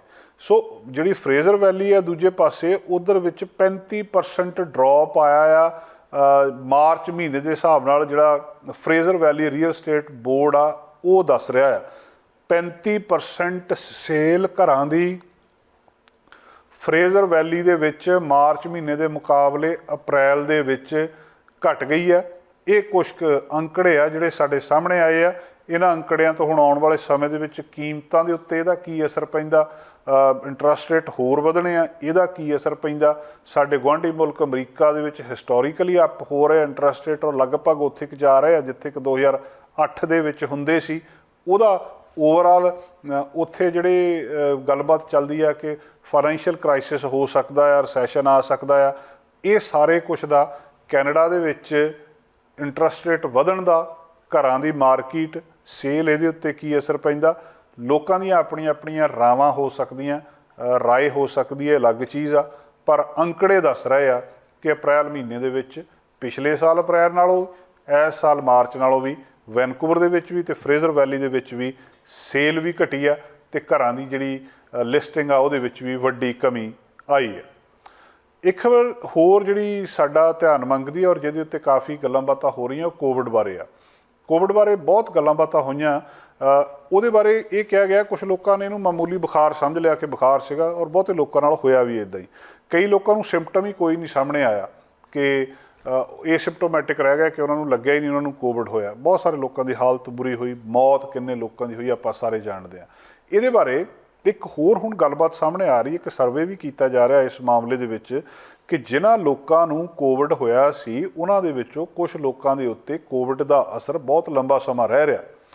ਜਿਹੜੀਆਂ ਕੁਝ ਲੋਕ ਦੱਸਦੇ ਆ ਕਿ ਉਹ ਕੋਵਿਡ ਤੋਂ ਪਹਿਲਾਂ ਜਿੰਨਾ ਕੰਮਕਾਰ ਕਰਦੇ ਸੀ, ਐਕਸਰਸਾਈਜ਼ ਕਰਦੇ ਸੀ, ਕੋਈ ਯੋਗਾ ਕਰਦਾ ਸੀ, ਬਾਈਕ ਚਲਾਉਂਦਾ ਸੀ, 40-42 ਸਾਲਾਂ ਦੀ ਉਮਰ ਦੇ ਇਹ ਮਰਦ ਤੇ ਔਰਤਾਂ ਇਸ ਵੇਲੇ ਤੁਰਨ ਤੋਂ ਵੀ ਬੇਵੱਸ ਹੋਏ ਪਏ ਆ ਤੇ ਉਹਨਾਂ ਨੂੰ ਵੀਲ ਚੇਅਰ ਦੇ ਉੱਤੇ ਤੁਰਨਾ ਪੈ ਰਿਹਾ। ਕੰਮਕਾਰ ਛੁੱਟ ਗਏ ਆ, ਜਾ ਨਹੀਂ ਸਕਦੇ ਔਰ 6-6 ਮਹੀਨੇ ਹੋ ਗਏ ਆ ਐਸੇ ਤਰੀਕੇ ਦੇ ਨਾਲ ਉਹਨਾਂ ਨੂੰ ਇਸ ਬਿਮਾਰੀ ਦੇ ਨਾਲ ਲੜਦਿਆਂ ਨੂੰ। ਕੋਵਿਡ ਹੋ ਗਿਆ, ਕੋਵਿਡ ਹੋ ਕੇ ਹਟ ਗਿਆ, ਪਰ ਉਹਦਾ ਲੌਂਗ ਟਰਮ ਇਫੈਕਟ ਲੋਕਾਂ ਦੇ ਉੱਤੇ ਰਹਿ ਰਿਹਾ ਤੇ ਲੋਕ ਆਪਣੇ ਕੰਮਾਂ ਕਾਰਾਂ ਦੇ ਉੱਤੇ ਵਾਪਸ ਨਹੀਂ ਜਾ ਸਕੇ। ਜਿਹੜੀਆਂ ਰੋਜ਼ਮਰਾ ਦੀਆਂ ਰੈਗੂਲਰ ਐਕਟੀਵਿਟੀਜ਼ ਹੁੰਦੀਆਂ ਉਹਨਾਂ ਤੋਂ ਵੀ ਵਾਂਝੇ ਰਹਿ ਗਏ, ਉਹ ਵੀ ਉਹਨਾਂ ਕੋਲੋਂ ਹੋ ਨਹੀਂ ਰਹੀਆਂ। ਇਸ ਗੱਲ ਬਾਰੇ ਜਾਣਕਾਰੀ ਇੰਨੀ ਲੋਕਾਂ ਨੂੰ ਨਹੀਂ ਆ, ਪਰ ਫਿਰ ਵੀ ਇੱਕ ਅਲਬਰਟਾ ਦੇ ਵਿੱਚ ਬਹੁਤ ਵੱਡੇ ਪੱਧਰ ਦੇ ਉੱਤੇ ਸਰਵੇ ਕੀਤਾ ਜਾ ਰਿਹਾ ਕਿ 2 ਸਾਲਾਂ ਦੀ ਪੈਂਡੈਮਿਕ ਤੋਂ ਬਾਅਦ ਡਾਕਟਰ ਰਿਸਰਚਰਸ ਲਗਾਤਾਰ ਇਸ ਗੱਲ ਨੂੰ, ਜਿਹੜੀ ਇਹਦੀ ਮਿਸਟਰੀ ਹੈ, ਜਿਹੜਾ ਦਾ ਰਹੱਸ ਆ ਕੋਵਿਡ-19 ਦਾ, ਉਹਨੂੰ ਬਾਹਰ ਕੱਢਣ ਦਾ ਯਤਨ ਕਰ ਰਿਹਾ। ਅਲਬਰਟਾ ਹੈਲਥ ਸਰਵਿਸਿਜ਼ ਤੇ ਇਹਦੇ ਨਾਲ ਯੂਨੀਵਰਸਿਟੀ ਆਫ ਅਲਬਰਟਾ ਇੱਕ ਪਹਿਲਾ ਲਾਰਜ ਸਕੇਲ ਸਰਵੇ ਕੰਡਕਟ ਕਰ ਰਿਹਾ ਕਿ ਕੋਵਿਡ ਦਾ ਲੋਕਾਂ ਦੇ ਉੱਤੇ ਲੌਂਗ ਟਰਮ ਇੰਪੈਕਟ ਕੀ ਹੈ, ਲੰਬਾ ਸਮਾਂ ਇਹਨੇ ਲੋਕਾਂ ਨੂੰ ਕੀ ਪ੍ਰਭਾਵਿਤ ਕੀਤਾ, ਤੇ ਇਹਦੇ ਲਈ ਜਿਹੜੀ ਸਮਝਣ ਦੀ ਕੋਸ਼ਿਸ਼ ਕੀਤੀ ਜਾ ਰਹੀ ਹੈ ਕਿ ਕੋਵਿਡ ਤੋਂ ਬਾਅਦ ਲੋਕ ਕੀ ਕਰਦੇ ਆ। ਉਹ ਕਹਿੰਦੇ ਅਸੀਂ ਸਮਝ ਰਹੇ ਹਾਂ ਕਿ ਬਹੁਤ ਸਾਰੇ ਲੋਕਾਂ ਨੂੰ ਕਈ ਸਮੱਸਿਆਵਾਂ ਲੰਬਾ ਸਮਾਂ ਕੋਵਿਡ ਤੋਂ ਬਾਅਦ ਆਈਆਂ ਆ, ਪਰ ਉਹਨੂੰ ਹੁਣ ਇਕੱਠਾ ਕੀਤਾ ਜਾ ਰਿਹਾ ਕਿ ਘੱਟੋ ਘੱਟ ਪਤਾ ਲੱਗ ਜਾਵੇ ਕਿ 100 ਲੋਕਾਂ ਨੂੰ ਜੇਕਰ ਕੋਵਿਡ ਹੋਇਆ ਸੀ, ਉਹਨਾਂ 'ਚੋਂ ਕਿੰਨੇ ਲੋਕ ਜਿਹੜੇ ਤੁਰਨ ਤੋਂ ਅਸਮਰੱਥ ਨੇ, ਤੇ ਕਿੰਨੇ ਲੋਕ ਜਿਹੜੇ ਉਹ ਬਿਲਕੁਲ ਠੀਕ ਠਾਕ ਆ, ਤੇ ਕਿੰਨੇ ਲੋਕਾਂ ਨੂੰ ਫਰਕ ਕੋਈ ਨਹੀਂ। ਇਹਦੇ 'ਚ ਕੁਐਸਚਨਸ ਨੇ ਬਹੁਤ ਸਾਰੇ ਇਸ ਸਰਵੇ ਦੇ ਵਿੱਚ, ਜਿਹੜਾ ਅਲਬਰਟਾ ਹੈਲਥ ਸਰਵਿਸਿਜ਼ ਵੱਲੋਂ ਕੀਤਾ ਜਾ ਰਿਹਾ ਕਿ ਤੁਹਾਡੇ ਸਿੰਪਟਮ ਕੀ ਆ, ਜਿਹਦੇ ਵਿੱਚ ਬ੍ਰੈਥਲੈਸਨੈਸ ਤੋਂ ਲੈ ਕੇ ਤਾਂ ਜਿਹੜੀ ਤੁਹਾਡੀ ਸਿਰ ਦਰਦ ਤੋਂ ਲੈ ਕੇ ਦਿਲ ਦੀ ਧੜਕਣ ਵਧਣ ਤੱਕ ਦੀ ਸਾਰੇ ਸਿੰਪਟਮ ਉਹਨਾਂ ਨੇ ਇਹਦੇ ਵਿੱਚ ਦੱਸੇ ਆ। ਤੇ ਉਹ ਲੋਕਾਂ ਨੂੰ ਜਾਂ ਐਂਗਜ਼ਾਇਟੀ ਕਿੰਨੀ ਆ, ਡਿਪਰੈਸ਼ਨ ਲੈਵਲ ਉਹਨਾਂ ਦੇ ਵਿੱਚ ਕੀ ਆ ਜਿਨ੍ਹਾਂ ਨੂੰ ਕੋਵਿਡ-19 ਹੋਈ ਸੀ ਉਹਦੇ ਤੋਂ ਬਾਅਦ, ਤੇ ਲਗਭਗ ਕਹਿੰਦੇ 5700 ਅਲਬਰਟਾ ਨਿਵਾਸੀ ਇਹਦੇ ਵਿੱਚ ਉਹਨਾਂ ਨੇ ਸੋ ਫਾਰ ਰਿਸਪੌਂਡ ਕੀਤਾ ਆ। ਤੇ ਜਿਹਨੂੰ ਵੀ ਕੋਵਿਡ-19 ਹੋਇਆ ਜਾਂ ਸਿੰਪਟਮ ਸੀਗੇ ਜਿਹੜੇ ਵੀ ਪੋਜ਼ੀਟਿਵ ਜਾਂ ਜਿਹੜੇ ਨੈਗੇਟਿਵ ਸੀਗੇ, ਉਹਦੇ ਤੋਂ ਬਾਅਦ ਉਹਨਾਂ ਨੂੰ ਇਸ ਸਰਵੇ ਦੇ ਵਿੱਚ ਪਾਰਟੀਸਪੇਟ ਕਰਨ ਦੇ ਲਈ ਕਿਹਾ ਵੀ ਜਾ ਰਿਹਾ। ਤੇ ਜਿਹਦੇ ਤੋਂ ਬਾਅਦ ਇੱਕ ਫਾਈਂਡਿੰਗ ਜਿਹੜੀਆਂ ਕੱਢੀਆਂ ਜਾਣਗੀਆਂ, ਫਿਰ ਇੱਕ ਨਤੀਜਾ ਕੱਢਿਆ ਜਾਊਗਾ, ਤੇ ਫਿਰ ਉਹਨੂੰ ਕਨਕਲੂਡ ਕੀਤਾ ਜਾਊਗਾ ਕਿ ਇੰਨੇ ਲੋਕਾਂ ਦੇ ਪਿੱਛੇ ਇੰਨੇ ਲੋਕਾਂ ਨੂੰ ਜਿਹੜਾ ਇਹ ਕੋਵਿਡ ਹੋਇਆ ਆ, ਤੇ ਉਹਨਾਂ ਦੇ ਵਿੱਚ ਇੰਨੇ ਲੋਕ ਜਿਹੜੇ ਆ ਉਹ ਉਹਨਾਂ ਦੇ ਉੱਤੇ ਜ਼ਿਆਦਾ ਗੰਭੀਰ ਅਸਰ ਪਿਆ। ਪਰ ਗੰਭੀਰ ਅਸਰ ਬਹੁਤ ਸਾਰੇ ਲੋਕਾਂ ਦੇ ਉੱਤੇ ਪਿਆ ਹੈਗਾ ਆ, ਤੇ ਜਿਹੜਾ ਕਿ ਇਸ ਹੱਦ ਤੱਕ ਪਿਆ ਕਿ 40-42 ਸਾਲਾਂ ਦੇ ਲੋਕ ਜਿਨ੍ਹਾਂ ਨੂੰ ਕੋਵਿਡ ਹੋਇਆ ਸੀ, ਕੋਵਿਡ ਤੋਂ ਠੀਕ ਹੋਣ ਤੋਂ ਬਾਅਦ ਤੁਰਨ ਫਿਰਨ ਦੇ ਵੀ ਕਾਬਿਲ ਨਹੀਂ ਰਹੇ। ਅਮਰੀਕਾ ਦੇ ਵਿੱਚ ਇਸ ਵੇਲੇ ਇੱਕ ਬਹੁਤ ਵੱਡੀ ਚਰਚਾ ਚੱਲ ਰਹੀ ਆ ਅਬੋਰਸ਼ਨ ਲਾਅ ਦੇ ਉੱਤੇ। ਅਬੋਰਸ਼ਨ ਲਾਅ ਦੇ ਉੱਤੇ ਰੋ ਵਰਸਸ ਵੇਡ ਇੱਕ ਡਿਸੀਜਨ ਆ, ਉਹਨੂੰ ਦੱਸਿਆ ਜਾ ਰਿਹਾ ਕਿ ਕੁਝ ਡਾਕੂਮੈਂਟ ਲੀਕ ਹੋਏ ਆ, ਤੇ ਉਹਨਾਂ ਦੇ ਉਹ ਡਾਕੂਮੈਂਟ ਲੀਕ ਹੋਣ ਤੋਂ ਬਾਅਦ ਉੱਥੋਂ ਦੀ ਸਿਆਸਤ ਦੇ ਵਿੱਚ ਇੱਕ ਤਰ੍ਹਾਂ ਦਾ ਤੂਫਾਨ ਆਇਆ। ਅਮਰੀਕੀ ਸੁਪਰੀਮ ਕੋਰਟ ਅਬੋਰਸ਼ਨ ਦੇ ਉੱਤੇ ਜਿਹੜਾ ਕਿਸੇ ਵਿਅਕਤੀ ਦਾ ਸੰਵਿਧਾਨਕ ਅਧਿਕਾਰ ਆ, ਉਹਦੇ ਨਾਲ ਜੁੜੇ 50 ਸਾਲ ਪੁਰਾਣੇ ਇੱਕ ਫੈਸਲੇ ਨੂੰ ਪਲਟ ਸਕਦਾ ਆ, ਬਦਲ ਸਕਦਾ ਆ। ਅਬੋਰਸ਼ਨ ਕੈਨੇਡਾ ਦੇ ਵਿੱਚ ਕੋਈ ਵੱਡੀ ਗੱਲ ਨਹੀਂ ਹੈ, ਇੱਥੇ ਇੱਕ ਆਮ ਜਿਹਾ ਵਰਤਾਰਾ ਆ, ਪਰ ਅਮਰੀਕਾ ਦੇ ਵਿੱਚ ਅਬੋਰਸ਼ਨ ਦੇ ਉੱਤੇ ਪੂਰੀ ਦੀ ਪੂਰੀ ਰਾਜਨੀਤੀ ਵੰਡੀ ਹੈ। ਤੇ ਇਸ ਵੇਲੇ ਸਾਰੀ ਦੀ ਸਾਰੀ ਸਿਆਸਤ ਜਿਹੜੀ ਆ ਔਰ ਉੱਥੋਂ ਦਾ ਰਾਜਨੀਤਿਕ ਦ੍ਰਿਸ਼ ਇਸ ਸਿਰਫ ਇੱਕ ਕਾਨੂੰਨ ਦੇ ਤਹਿਤ ਬਦਲ ਸਕਦਾ। ਕੁਝ ਸਟੇਟਾਂ ਨੇ ਪਿੱਛੇ ਜਿਹੇ ਕਾਨੂੰਨ ਲਿਆਂਦਾ ਵੀ ਸੀਗਾ। ਮਾਮਲਾ ਕੀ ਆ ਕਿ ਜੇ ਕੋਈ ਅਬਾਰਸ਼ਨ ਕਰਵਾਉਣਾ ਚਾਹੁੰਦਾ, ਜੇ ਕੋਈ ਔਰਤ ਚਾਹੁੰਦੀ ਆ ਕਿ ਉਹਦੀ ਕੁੱਖ ਦੇ ਵਿੱਚ ਬੱਚਾ ਆ, ਉਹ ਉਹਨੂੰ ਨਹੀਂ ਚਾਹੁੰਦੀ, ਕੀ ਉਹ ਆਪਣੀ ਮਰਜ਼ੀ ਦੇ ਨਾਲ ਉਹਨੂੰ ਟਰਮੀਨੇਟ ਕਰ ਸਕਦੀ ਹੈ ਆਪਣੀ ਪ੍ਰੈਗਨੈਂਸੀ ਨੂੰ, ਜਾਂ ਅਬਾਰਸ਼ਨ ਕਰਵਾ ਸਕਦੀ ਆ ਜਾਂ ਨਹੀਂ। ਸਟੇਟ ਲਾ ਉੱਥੇ ਕੁਝ ਥੰਮ ਦੇ ਉੱਤੇ ਕਹਿੰਦਾ ਕਿ 6 ਹਫ਼ਤੇ ਜਿਹਦੇ ਵਿੱਚ ਤੋਂ ਬਾਅਦ ਜਦੋਂ ਬੱਚੇ ਦੀ ਹਾਰਟ ਬੀਟ ਜਿਹੜੀ ਅਲਟਰਾਸਾਊਂਡ ਦੇ ਵਿੱਚ ਪਤਾ ਲੱਗ ਜਾਂਦੀ ਹੈ ਕਿ ਇਹਦੀ ਹਾਰਟ ਬੀਟ ਆ ਗਈ ਆ, ਉਹ 6 ਹਫ਼ਤੇ ਤੋਂ ਬਾਅਦ ਜੇ ਤੁਸੀਂ ਅਬਾਰਸ਼ਨ ਕਰਾਉਣੇ ਆ ਤਾਂ ਉਹ ਗੈਰ ਕਾਨੂੰਨੀ ਆ, ਉਹਦੇ ਤੁਹਾਨੂੰ ਸਜ਼ਾ ਹੋ ਸਕਦੀ ਜਾਂ ਜੁਰਮਾਨਾ ਹੋ ਸਕਦਾ। ਉੱਥੇ ਕਰਾਉਣਾ ਕਾਨੂੰਨੀ ਨਹੀਂ ਹੈ। ਦੋ ਧਿਰਾਂ ਨੇ ਬੜੀਆਂ ਸਪਸ਼ਟ ਉੱਥੇ ਵੰਡ ਹੋਈਆਂ ਆ। ਇੱਕ ਧਿਰ ਕਹਿੰਦੀ ਆ ਵੀ ਨਹੀਂ, ਇਹ ਅਧਿਕਾਰ ਹੋਣਾ ਚਾਹੀਦਾ ਕਿ ਕਿਸੇ ਔਰਤ ਦਾ ਆਪਣਾ ਸਰੀਰ ਆ, ਉਹ ਆਪਣੇ ਸਰੀਰ ਦੇ ਨਾਲ ਕੀ ਕਰਦੀ ਆ, ਉਹਨੇ ਕਿੰਨਾ ਚਿਰ ਇਹਨੂੰ ਬੱਚੇ ਨੂੰ ਰੱਖਣਾ ਆ, ਕਦੋਂ ਖ਼ਤਮ ਕਰਨਾ, ਉਹਦਾ ਫੈਸਲਾ ਆ, ਤੇ ਇਹ ਫੈਸਲਾ ਉਸ ਔਰਤ ਦੇ ਉੱਤੇ ਛੱਡ ਦੇਣਾ ਚਾਹੀਦਾ। ਇਹਦੇ ਵਿੱਚ ਕਾਨੂੰਨ ਨੂੰ ਦਖਲ ਨਹੀਂ ਦੇਣਾ ਚਾਹੀਦਾ। ਵੀ ਹੋ ਸਕਦਾ ਉਹਦੀ ਅਨਵਾਂਟਡ ਪ੍ਰੈਗਨੈਂਸੀ ਹੋਵੇ, ਹੋ ਸਕਦਾ ਉਹਦਾ ਕੋਈ ਹੋਰ ਕਾਰਨ ਹੋਵੇ, ਕਿੰਨੇ ਹੀ ਕਾਰਨ ਹੋ ਸਕਦੇ ਆ, ਤੇ 6 ਹਫ਼ਤੇ ਤੱਕ ਤਾਂ ਔਰਤ ਨੂੰ ਪਤਾ ਵੀ ਨਹੀਂ ਲੱਗਦਾ ਕਿ ਉਹ ਪ੍ਰੈਗਨੈਂਟ ਆ। ਉਦੋਂ ਤੱਕ ਇਹ ਫੈਸਲਾ ਲੈਣਾ ਬਹੁਤ ਥੋੜ੍ਹਾ ਸਮਾਂ ਆ। ਵਿਰੋਧ ਹੋ ਰਿਹਾ ਇਸ ਕਾਨੂੰਨ ਦਾ ਬਹੁਤ ਵੱਡੇ ਪੱਧਰ ਦੇ ਉੱਤੇ। ਦੂਜੇ ਪਾਸੇ ਜਿਹੜੇ ਲੋਕ ਇਸ ਗੱਲ ਦੇ ਹੱਕ ਦੇ ਵਿੱਚ ਆ ਕਿ ਇਹ ਅਬੋਰਸ਼ਨ ਬੈਨ ਹੋਣਾ ਚਾਹੀਦਾ, ਉਹ ਇਹ ਕਹਿੰਦੇ ਆ ਕਿ ਜਦੋਂ ਇੱਕ ਹਾਰਟ ਬੀਟ ਬੱਚੇ ਦੀ ਆ ਗਈ, ਉਹਦੇ ਤੋਂ ਬਾਅਦ ਜੇ ਤੁਸੀਂ ਉਹਨੂੰ ਮਾਰਦੇ ਆ ਤਾਂ ਉਹ ਇੱਕ ਮਤਲਬ ਕਤਲ ਆ, ਜਿੱਦਾਂ ਕਿਸੇ ਵਿਅਕਤੀ ਦਾ ਕੀਤਾ ਜਾਂਦਾ ਕਿ ਇੱਕ ਉਹਦੀ ਕੁੱਖ ਦੇ ਵਿੱਚ ਤੁਸੀਂ ਉਹ ਜਿਹੜੀਆਂ ਔਜ਼ਾਰਾਂ ਦੇ ਨਾਲ ਉਹਨੂੰ ਪਹਿਲਾਂ ਉਹਦੀ ਬੋਨ ਕੱਟਦੇ ਆ, ਲੈਗ ਕੱਟਦੇ ਆ ਬੱਚੇ ਦਾ, ਕਿਉਂਕਿ ਉਹਦਾ ਸਟਰਕਚਰ ਲਗਭਗ ਡਿਵੈਲਪ ਹੋ ਚੁੱਕਿਆ ਹੁੰਦਾ। ਉਸ ਤਰੀਕੇ ਦੇ ਨਾਲ ਉਹਦੀ ਸਕਲ ਨੂੰ ਫਿਰ ਉਹਨੂੰ ਕੀਤਾ ਜਾਂਦਾ, ਅਤੇ ਉਹਨੂੰ ਬਾਹਰ ਉਹਦੀ ਜਿਹੜੀ ਐਂਬਰੀਓ ਡਿਵੈਲਪ ਹੋ ਰਹੀ ਹੁੰਦੀ ਆ, ਉਹਨੂੰ ਕੱਢਿਆ ਜਾਂਦਾ। ਵੀ ਉਹ ਬਿਲਕੁਲ ਅਣਮਨੁੱਖੀ ਹੈ, ਇਹਨੂੰ ਰੋਕ ਦੇਣਾ ਚਾਹੀਦਾ। ਇਸੇ ਮੁੱਦੇ ਦੇ ਉੱਤੇ ਉੱਥੇ ਸਿਆਸਤ ਹੋ ਰਹੀ ਆ। ਅਤੇ 50 ਸਾਲ ਪਹਿਲਾਂ ਇੱਕ ਫੈਸਲਾ ਹੋਇਆ ਸੀ ਉੱਥੇ, ਜਿਸ ਫੈਸਲੇ ਨੂੰ ਰੋ ਵਰਸਸ ਵੇਡ ਦੇ ਨਾਂ ਨਾਲ ਜਾਣਿਆ ਜਾਂਦਾ। ਹੁਣ ਸੁਪਰੀਮ ਕੋਰਟ ਦੇ ਕੁਝ ਡਾਕੂਮੈਂਟ ਲੀਕ ਹੋਏ ਆ ਜਿਹੜੇ ਇਹ ਦੱਸਦੇ ਆ ਕਿ ਹੁਣ ਜਿਹੜੀ ਇਹਦਾ ਸੰਵਿਧਾਨਕ ਹੱਕ ਆ ਲੋਕਾਂ ਦਾ, ਤੇ ਉਹਨੂੰ ਉਹ ਜਿਹੜਾ ਰੋ ਵਰਸਸ ਵੇਡ ਇੱਕ ਫੈਸਲਾ ਸੀਗਾ ਉਹਨੂੰ ਬਦਲ ਦਿੱਤਾ ਜਾਊਗਾ ਤੇ ਇਹ ਕਾਨੂੰਨ ਉੱਥੇ ਬਦਲ ਜਾਊਗਾ, ਜਿਹਨੂੰ ਲੈ ਕੇ ਜਿਹਦਾ ਅਸਰ ਮਿਡ ਟਰਮ ਇਲੈਕਸ਼ਨ ਦੇ ਉੱਤੇ ਵੀ ਦੱਸਦੇ ਪੈ ਰਿਹਾ। ਇਹ ਇੱਕ ਸੀਗਾ ਫੈਸਲਾ ਸੀਗਾ ਬਹੁਤ ਵੱਡਾ, ਜਿਹੜਾ ਨੋਮਾ ਮੈਕਵੇ ਜਿਹਦਾ ਲੀਗਲ ਸੂਡੋ ਨੇਮ ਸੀਗਾ ਜੇਨ ਰੋ ਨੇ ਆਪਣਾ ਨਾਂ ਰੱਖਿਆ ਸੀਗਾ। 1969 ਦੇ ਵਿੱਚ ਇਹ ਔਰਤ ਪ੍ਰੈਗਨੈਂਟ ਹੋਈ ਸੀ, ਤੀਜਾ ਉਹਦਾ ਬੱਚਾ ਸੀਗਾ, ਤੇ ਉਹਦੇ ਤੋਂ ਬਾਅਦ ਉਹਨੇ ਅਬੋਰਸ਼ਨ ਚਾਹੁੰਦੀ ਸੀ, ਪਰ ਉਹ ਟੈਕਸਸ ਦੇ ਵਿੱਚ ਰਹਿੰਦੀ ਸੀ ਜਿੱਥੇ ਇਹ ਅਬੋਰਸ਼ਨ ਇਲੀਗਲ ਸੀ। ਅਬੋਰਸ਼ਨ ਉਸ ਕੇਸ ਦੇ ਵਿੱਚ ਹੀ ਕੀਤਾ ਜਾਂਦਾ ਜਦੋਂ ਕੋਈ ਮਾਂ ਦੀ ਸਿਹਤ ਨੂੰ ਖਤਰਾ ਆ ਜਾਂ ਕੋਈ ਹੋਰ ਮੈਡੀਕਲ ਰੀਜ਼ਨ ਹੋਵੇ। ਉੱਥੇ ਜਿਹੜੇ ਅਟਾਰਨੀ ਸੀਗੇ ਉਸ ਵੇਲੇ ਦੇ, ਸਾਰਾ ਵਿਡਿੰਗਟਨ ਤੇ ਲਿੰਡਾ ਕਾਫੀ, ਉਹਨਾਂ ਨੇ ਇਹ ਜਿਹੜਾ ਲਾ ਸੂਟ ਫਾਈਲ ਕੀਤਾ ਗਿਆ ਸੀ ਉਹਦੇ ਬਿਹਾਫ ਦੇ ਉੱਤੇ ਉਹਨਾਂ ਨੇ US ਫੈਡਰਲ ਕੋਰਟ ਦੇ ਵਿੱਚ ਡਿਸਟ੍ਰਿਕਟ ਅਟਾਰਨੀ ਹੌਨਰੀ ਵੇਡ ਉਹਦਾ ਨਾਂ ਸੀ, ਜਿਹਦੇ ਵਿੱਚ ਉਹਨਾਂ ਨੇ ਟੈਕਸਸ ਦੇ ਅਬੋਰਸ਼ਨ ਲਾ ਦੇ ਉੱਤੇ ਸਿੱਧਾ ਸਵਾਲ ਕੀਤਾ ਸੀ ਵੀ ਇਹ ਗੈਰ ਸੰਵਿਧਾਨਿਕ ਆ, ਅਨਕੌਂਸਟੀਟਿਊਸ਼ਨਲ ਆ। ਸੋ ਉਹ ਜਿਹੜੇ 3 ਜੱਜ ਦਾ ਪੈਨਲ ਬੈਠਾ ਸੀ US ਡਿਸਟ੍ਰਿਕਟ ਕੋਰਟ ਦੇ ਵਿੱਚ, ਤੇ ਫਿਰ ਉੱਥੇ ਟੈਕਸਸ ਦੇ ਵਿੱਚ ਉਹਨਾਂ ਨੇ ਕੇਸ ਸੁਣਿਆ ਸੀ ਤੇ ਉਸ ਔਰਤ ਦੇ ਹੱਕ ਵਿੱਚ ਫੈਸਲਾ ਦੇ ਦਿੱਤਾ ਸੀ। ਹੁਣ ਉਸ ਫੈਸਲੇ ਨੂੰ ਉਲਟਾਇਆ ਜਾ ਸਕਦਾ, ਤੇ ਸਿਆਸਤ ਇਹਦੇ ਉੱਤੇ ਬਹੁਤ ਵੱਡੀ ਇਸ ਵੇਲੇ ਚੱਲ ਰਹੀ ਆ। ਪਰਦੇ ਦੇ ਪਿੱਛੇ ਜਿਹੜੇ ਕੁਝ ਰਿਪਬਲਿਕਨ ਇਸ ਗੱਲ ਤੋਂ ਖੁਸ਼ ਵੀ ਹੈਗੇ ਆ ਕਿ ਸੁਪਰੀਮ ਕੋਰਟ ਇਸ ਜਿਹੜਾ ਜੇ ਸਟੈਪ ਲੈਂਦੀ ਆ ਇਸ ਅਬੋਰਸ਼ਨ ਦੇ ਅਧਿਕਾਰ ਨੂੰ ਖਤਮ ਕਰਨ ਦਾ, ਨਾਲ ਕਈ ਜਿਹੜੀਆਂ ਸਟੇਟਸ ਆ ਉਹਨਾਂ ਦੇ ਵਿੱਚ ਇਹਦਾ ਕਈ ਅਸਰ ਜਿਹੜਾ ਕਈ ਤਰੀਕਿਆਂ ਦਾ ਹੋ ਸਕਦਾ ਆ। ਬਹੁਤ ਸਾਰੀਆਂ ਰੈਲੀਜ਼ ਹੋ ਰਹੀਆਂ ਸੁਪਰੀਮ ਕੋਰਟ ਦੇ ਬਾਹਰ ਵੀ, ਅਮਰੀਕਾ ਦੇ ਵੱਖ-ਵੱਖ ਸ਼ਹਿਰਾਂ ਦੇ ਵਿੱਚ ਵੀ ਹੋ ਰਹੇ ਆ। ਉਹਦਾ ਅਸਰ, ਉਸ ਕਾਨੂੰਨ ਦਾ ਅਸਰ ਕੈਨੇਡਾ ਦੇ ਉੱਤੇ ਕੀ ਪੈਣਾ, ਇਹਦੇ ਵਿੱਚ ਵੀ ਗੱਲਬਾਤ ਹੋ ਰਹੀ ਹੈ। ਹਾਲਾਂਕਿ ਮੈਜੋਰਿਟੀ ਅਮਰੀਕਨ ਇਸ ਫੈਸਲੇ ਨੂੰ ਪਲਟਣ ਦੇ ਖਿਲਾਫ ਆ। 70% ਦੇ ਕਰੀਬ ਜਿਹੜੇ ਅਮਰੀਕਾ ਦੇ ਵਿੱਚ ਰਹਿਣ ਵਾਲੇ ਆ ਉਹਦੇ ਖਿਲਾਫ ਆ। ਨਵੰਬਰ ਦੇ ਵਿੱਚ ਰਿਪਬਲਿਕਨ ਪਾਰਟੀ ਦੇ ਲਈ ਕਾਂਗਰਸ ਦੇ ਵਿੱਚ ਵੱਡੀ ਬਹੁਮਤ ਦੀ ਉਮੀਦ ਵੀ ਇੱਕ ਜਾਗੀ ਆ। ਇੱਕ ਸਰਵੇ ਤੋਂ ਪਤਾ ਲੱਗਦਾ ਕਿ 70% ਅਮਰੀਕੀ ਇਸ ਜਿਹੜਾ ਰੋ ਵਰਸਸ ਵੇਡ ਫੈਸਲਾ ਹੈ ਉਹਨੂੰ ਪਲਟਣ ਦੇ ਖਿਲਾਫ ਆ। ਪਹਿਲੇ ਰਾਸ਼ਟਰਪਤੀ ਬਰਾਕ ਓਬਾਮਾ ਨੇ ਜਿਹੜੇ ਮੁੱਖ ਉਹਨਾਂ ਦੇ ਰਣਨੀਤੀਕਾਰ ਸੀਗੇ ਡੇਵਿਡ, ਤੇ ਉਹਨਾਂ ਨੇ ਕਿਹਾ ਸੀ ਕਿ ਸੁਪਰੀਮ ਕੋਰਟ ਦਾ ਫੈਸਲਾ ਇਹਨਾਂ ਔਰਤਾਂ ਵਿਸ਼ੇਸ਼ ਰੂਪ ਦੇ ਵਿੱਚ ਜਿਹੜੀਆਂ ਯੰਗ ਲੇਡੀਜ਼ ਆ ਉਹਨਾਂ ਦੇ ਸਮਰਥਨ ਦੇ ਲਈ ਉਹਨਾਂ ਨੂੰ ਪ੍ਰੇਰਿਤ ਕਰ ਸਕਦਾ ਆ। ਸੋ ਸਰਵੇ ਦੇ ਵਿੱਚ ਵੀ ਪਤਾ ਲੱਗ ਰਿਹਾ ਕਿਤੇ ਨਾ ਕਿਤੇ ਜਿਹੜੀ ਮਿਡ ਟਰਮ ਇਲੈਕਸ਼ਨ ਆ ਉਹਦੀ ਵੀ ਤਿਆਰੀਆਂ ਵੀ ਸ਼ੁਰੂ ਹੋ ਚੁੱਕੀਆਂ, ਤੇ ਸਰਵੇ ਦੇ ਵਿੱਚ ਜੋ ਬਾਈਡਨ ਹਜੇ ਤੱਕ ਲੱਗ ਰਿਹਾ ਕਿ ਕਿਤੇ ਨਾ ਕਿਤੇ ਪਿਛੜ ਰਹੇ ਆ। ਪਰ ਇਹ ਮਾਮਲਾ ਅਬੋਰਸ਼ਨ ਦੇ ਨਿਯਮ ਦਾ ਮਾਮਲਾ, ਇਹਨੇ ਅਮਰੀਕਾ ਦੀ ਸਿਆਸਤ ਦੇ ਵਿੱਚ ਇਸ ਵੇਲੇ ਹਲਚਲ ਪੈਦਾ ਕੀਤੀ ਹੈ, ਤੇ ਆਉਣ ਵਾਲੇ ਸਮੇਂ ਦੇ ਵਿੱਚ ਇਹਦੇ ਹੋਰ ਅਸਰ ਵੀ ਪੈਣਗੇ। ਦੋਸਤੋ, ਅੱਜ ਖਾਸ ਗੱਲਬਾਤ ਕਰਨ ਦੇ ਲਈ ਅਸੀਂ ਆਏ ਹਾਂ ਪਰਮਿੰਦਰ ਥਿੰਦ ਹੋਣਾ ਕੋਲ ਥਿੰਕ ਇੰਸ਼ੋਰੈਂਸ ਤੇ ਮੌਰਗੇਜ ਇੰਸ਼ੋਰੈਂਸ ਬਾਰੇ। ਮੌਰਗੇਜ ਸਾਡੇ ਸਾਰਿਆਂ ਦੇ ਜੀਵਨ ਦੇ ਵਿੱਚ ਇੱਕ ਬਹੁਤ ਮਹੱਤਵਪੂਰਨ ਚੀਜ਼ ਆ, ਜਿਹਦੀਆਂ ਪੇਮੈਂਟ ਅਸੀਂ ਦਿੰਦੇ ਹਾਂ, ਅਤੇ ਕਿਸੇ ਵਿਅਕਤੀ ਦੇ ਜੀਵਨ ਦੇ ਵਿੱਚ ਕਈ ਵਾਰੀ ਸਭ ਤੋਂ ਵੱਡੀ ਟ੍ਰਾਂਜੈਕਸ਼ਨ ਹੀ ਇਹ ਹੁੰਦੀ ਹੈ। ਮੌਰਗੇਜ ਇੰਸ਼ੋਰੈਂਸ ਕੀ ਆ, ਇਹਦੇ ਉੱਤੇ ਬੱਚਤ ਇਸ ਵੇਲੇ ਕਿੱਦਾਂ ਕੀਤੀ ਜਾ ਸਕਦੀ, ਉਹ ਵੇਲਾ ਜਦੋਂ ਇਸ ਵੇਲੇ ਇੰਟਰਸਟ ਰੇਟ ਬਹੁਤ ਹਾਈ ਨੇ ਅਤੇ ਅੱਗੇ ਹੋਰ ਵਧਣ ਦੀ ਜਿਹੜੀ ਆਸ ਆ, ਇਸ ਵੇਲੇ ਅਸੀਂ ਬੱਚਤ ਕਿੱਦਾਂ ਕਰ ਸਕਦੇ ਹਾਂ, ਅਤੇ ਇਹਦੇ ਸੰਬੰਧੀ ਵਿਚਲੇ ਨੁਕਤੇ ਕੀ ਆ, ਉਹ ਆਪਾਂ ਥਿੰਦ ਸਾਹਿਬ ਕੋਲੋਂ ਪੁੱਛਦੇ ਹਾਂ। ਥਿੰਦ ਸਾਹਿਬ, ਮੌਰਗੇਜ ਇੰਸ਼ੋਰੈਂਸ ਆਮ ਤੌਰ ਦੇ ਉੱਤੇ ਲੋਕ ਜਿਹੜੇ ਆ ਲੈਂਡਰ ਕੋਲੋਂ ਲੈ ਲੈਂਦੇ, ਬੈਂਕ ਜਾਂ ਕ੍ਰੈਡਿਟ ਯੂਨੀਅਨ ਕੋਲੋਂ, ਉਹਦੇ ਕੀ ਫਾਇਦੇ ਨੁਕਸਾਨ ਹੁੰਦੇ ਆ ਜੀ? ਹਾਂਜੀ, ਸਤਿ ਸ਼੍ਰੀ ਅਕਾਲ ਸੋਤਾ ਸਾਹਿਬ, ਤੁਹਾਨੂੰ ਅਤੇ ਸਾਰੇ ਚੈਨਲ ਪੰਜਾਬੀ ਨੂੰ ਜਿੱਥੇ ਤੁਸੀਂ ਦੇਖ ਰਹੇ ਹੋ ਉਹਨਾਂ ਨੂੰ ਸਾਰਿਆਂ ਨੂੰ ਸਾਡੇ ਵੱਲੋਂ ਪਿਆਰ ਭਰੀ ਸਤਿਕਾਰ ਭਰੀ ਸਤਿ ਸ਼੍ਰੀ ਅਕਾਲ ਜੀ।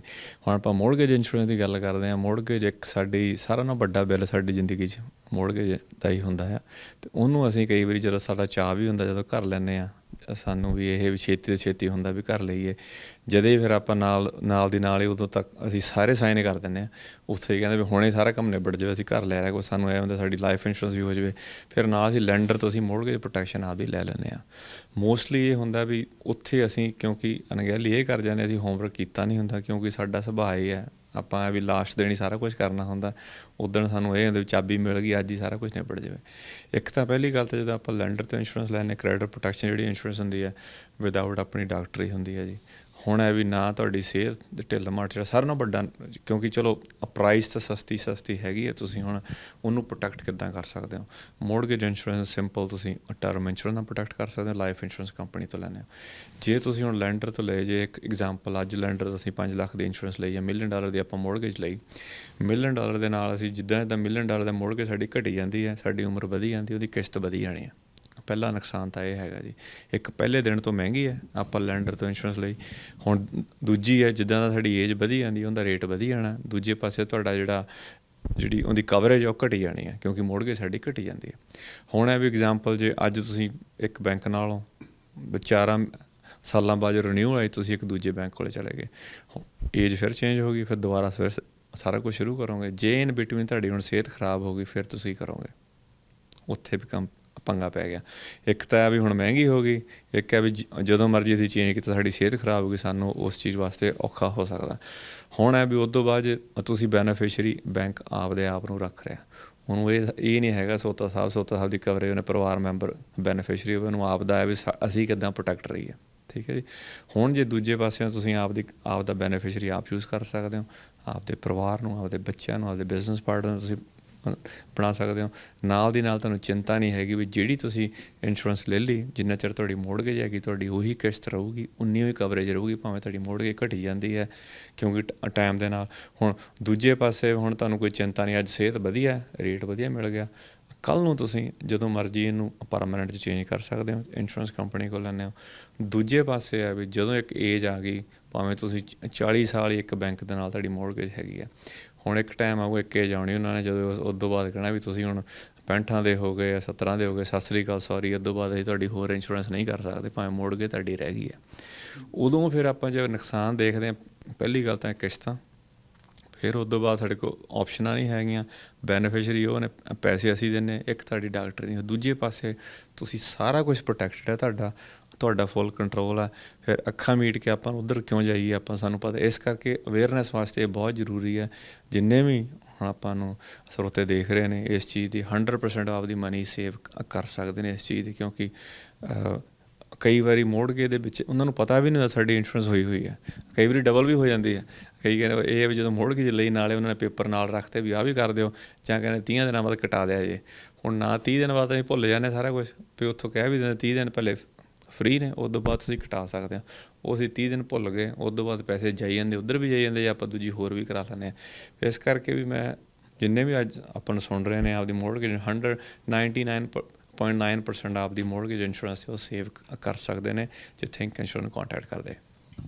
ਥਿੰਕ ਸਾਹਿਬ, ਇਹਦੇ ਵਿੱਚ ਫਰਕ ਕਿੰਨਾ ਕੁ ਹੁੰਦਾ, ਮਤਲਬ ਵੱਡਾ ਇਹਦਾ ਫਾਇਦਾ ਕੀ ਹੁੰਦਾ, ਇੱਕ ਬੰਦਾ ਨਹੀਂ ਲੈਂਦਾ ਮੋਰਗੇਜ ਇੰਸ਼ੋਰੈਂਸ ਤੇ ਇੱਕ ਲੈਂਦਾ ਜੀ? ਦੇਖੋ ਜੀ, ਪਹਿਲੀ ਗੱਲ ਤਾਂ ਅਸੀਂ ਜੋ ਵੀ ਚੀਜ਼ਾਂ ਅਸੀਂ ਆਪਦਾ ਨੂੰ ਪ੍ਰੋਟੈਕਟ ਕਰਨਾ ਚਾਹੁੰਦੇ ਹਾਂ, ਸਾਡਾ ਪਰਿਵਾਰ, ਇੰਸ਼ੋਰੈਂਸ ਅਸੀਂ ਤਾਂ ਲੈਂਦੇ ਸਾਡਾ ਪਰਿਵਾਰ ਅਤੇ ਸਾਡਾ ਵੱਡਾ ਬਿੱਲ ਹੈ, ਜਿਹੜੇ ਸਾਡੇ ਲੋਨ ਨੇ। ਹੁਣ ਇਹ ਹੈ ਵੀ ਇੱਕ ਪਾਸੇ ਕਿਸੇ ਨੂੰ ਕੁਛ ਹੋ ਜਾਂਦਾ ਪਰਿਵਾਰ ਨੂੰ, ਹੁਣ ਇਹ ਵੀ ਜੇ ਹੋ ਗਿਆ ਇੰਸ਼ੋਰੈਂਸ ਨਹੀਂ ਹੈਗੀ ਤਾਂ ਮੋਰਗੇਜ ਕਿੰਨੇ ਦੇਣੀ ਹੈ? ਉਹੀ ਬੰਦਾ ਕਮਾਊ, ਉਹੀ ਬੰਦਾ ਮੋਢੀ ਹੈ, ਉਹਦੇ ਨਾਂ ਹੀ ਮੋਰਗੇਜ ਹੈਗੀ ਹੈ। ਹੁਣ ਜੇ ਨਹੀਂ ਰਿਹਾ ਤਾਂ ਫਿਰ ਕੀ ਹੋਊਗਾ? ਹੁਣ ਇਹ ਵੀ ਬੈਂਕ ਨੇ ਤਾਂ ਉਹਨੇ ਕਹਿਣਾ ਵੀ ਸੌਰੀ ਵੀ ਸਾਨੂੰ ਤਾਂ ਇਹਦੀ ਇੰਸ਼ੋਰੈਂਸ ਨਹੀਂ ਹੈਗੀ, ਮੋਰਗੇਜ ਕਿੱਥੇ ਜਾਊਗੀ? ਬੈਂਕ ਕੋਲੇ ਘਰ ਜਾਂਦਾ ਲੱਗਣਾ। ਹੁਣ ਦੂਜੇ ਪਾਸੇ ਇੰਸ਼ੋਰੈਂਸ ਕਰਾਈ ਹੋਈ ਹੈ, ਟੈਕਸ ਫਰੀ ਪਰਿਵਾਰ ਨੂੰ ਪੈਸੇ ਮਿਲ ਗਏ, ਉਹਨਾਂ ਦੀ ਮਰਜ਼ੀ ਹੈ, ਕਿਸ਼ਤਾਂ ਇੱਦਾਂ ਰੱਖਣੀਆਂ, ਮੋਰਗੇਜ ਪੇ ਕਰਨੀ ਆ, ਬੱਚਾ ਉਹ ਜਿਹੜੇ ਪੈਸੇ ਨੇ ਟੈਕਸ ਫਰੀ ਆ ਗਏ, ਜਿੱਦਾਂ ਮਰਜ਼ੀ ਮਨੀ ਆਪਦੀ ਮਰਜ਼ੀ ਨਾਲ ਯੂਜ਼ ਕਰ ਸਕਦੇ ਨੇ। ਹੁਣ ਉਹ ਹੈ ਵੀ ਇੱਕ ਲੈਂਡਰ ਕੋਲ ਆਪਦੀ ਪ੍ਰੋਟੈਕਸ਼ਨ ਹੈਗੀ, ਤੁਹਾਡੇ ਪਰਿਵਾਰ ਦੀ ਪ੍ਰੋਟੈਕਸ਼ਨ ਹੈ, ਇੱਕ ਛਤਰੀ ਥੱਲੇ ਸਾਰਾ ਕੁਝ ਇਕੱਠਾ ਹੋ ਗਿਆ, ਪਰਿਵਾਰ ਦੀ ਇੰਸ਼ੋਰੈਂਸ ਹੋ ਗਈ ਅਤੇ ਨਾਲੇ ਤੁਹਾਡੇ ਮੋਰਗੇਜ ਜਾਂ ਲਾਇਬਿਲਿਟੀਆਂ ਹੈਗੀਆਂ ਅੱਜ ਦੀਆਂ ਵੀ, ਫਿਊਚਰ ਵਾਲੀਆਂ। ਕਈ ਵਾਰੀ ਮੋਰਗੇਜ ਮੁੱਕ ਵੀ ਜਾਂਦੀ ਆ। ਦੂਜੇ ਪਾਸੇ ਇੰਸ਼ੋਰੈਂਸ ਜੇ ਆਪਾਂ ਬੈਂਕ ਤੋਂ ਕਰਾਈ ਹੋਈ ਹੈ, ਜੇ ਮੋਰਗੇਜ ਤੁਹਾਡੀ ਮੁੱਕ ਗਈ, ਇਨ ਬਿਟਵੀਨ ਤੁਸੀਂ ਹੋਰ ਲੈਣੀ, ਹਾਲੀ ਜੇ ਇੱਕ ਵਾਰੀ ਨਹੀਂ ਹੈਗੀ, ਜੇ ਕੁਛ ਹੋ ਜਾਂਦਾ ਤਾਂ $0 ਦੀ ਕਵਰੇਜ ਆ।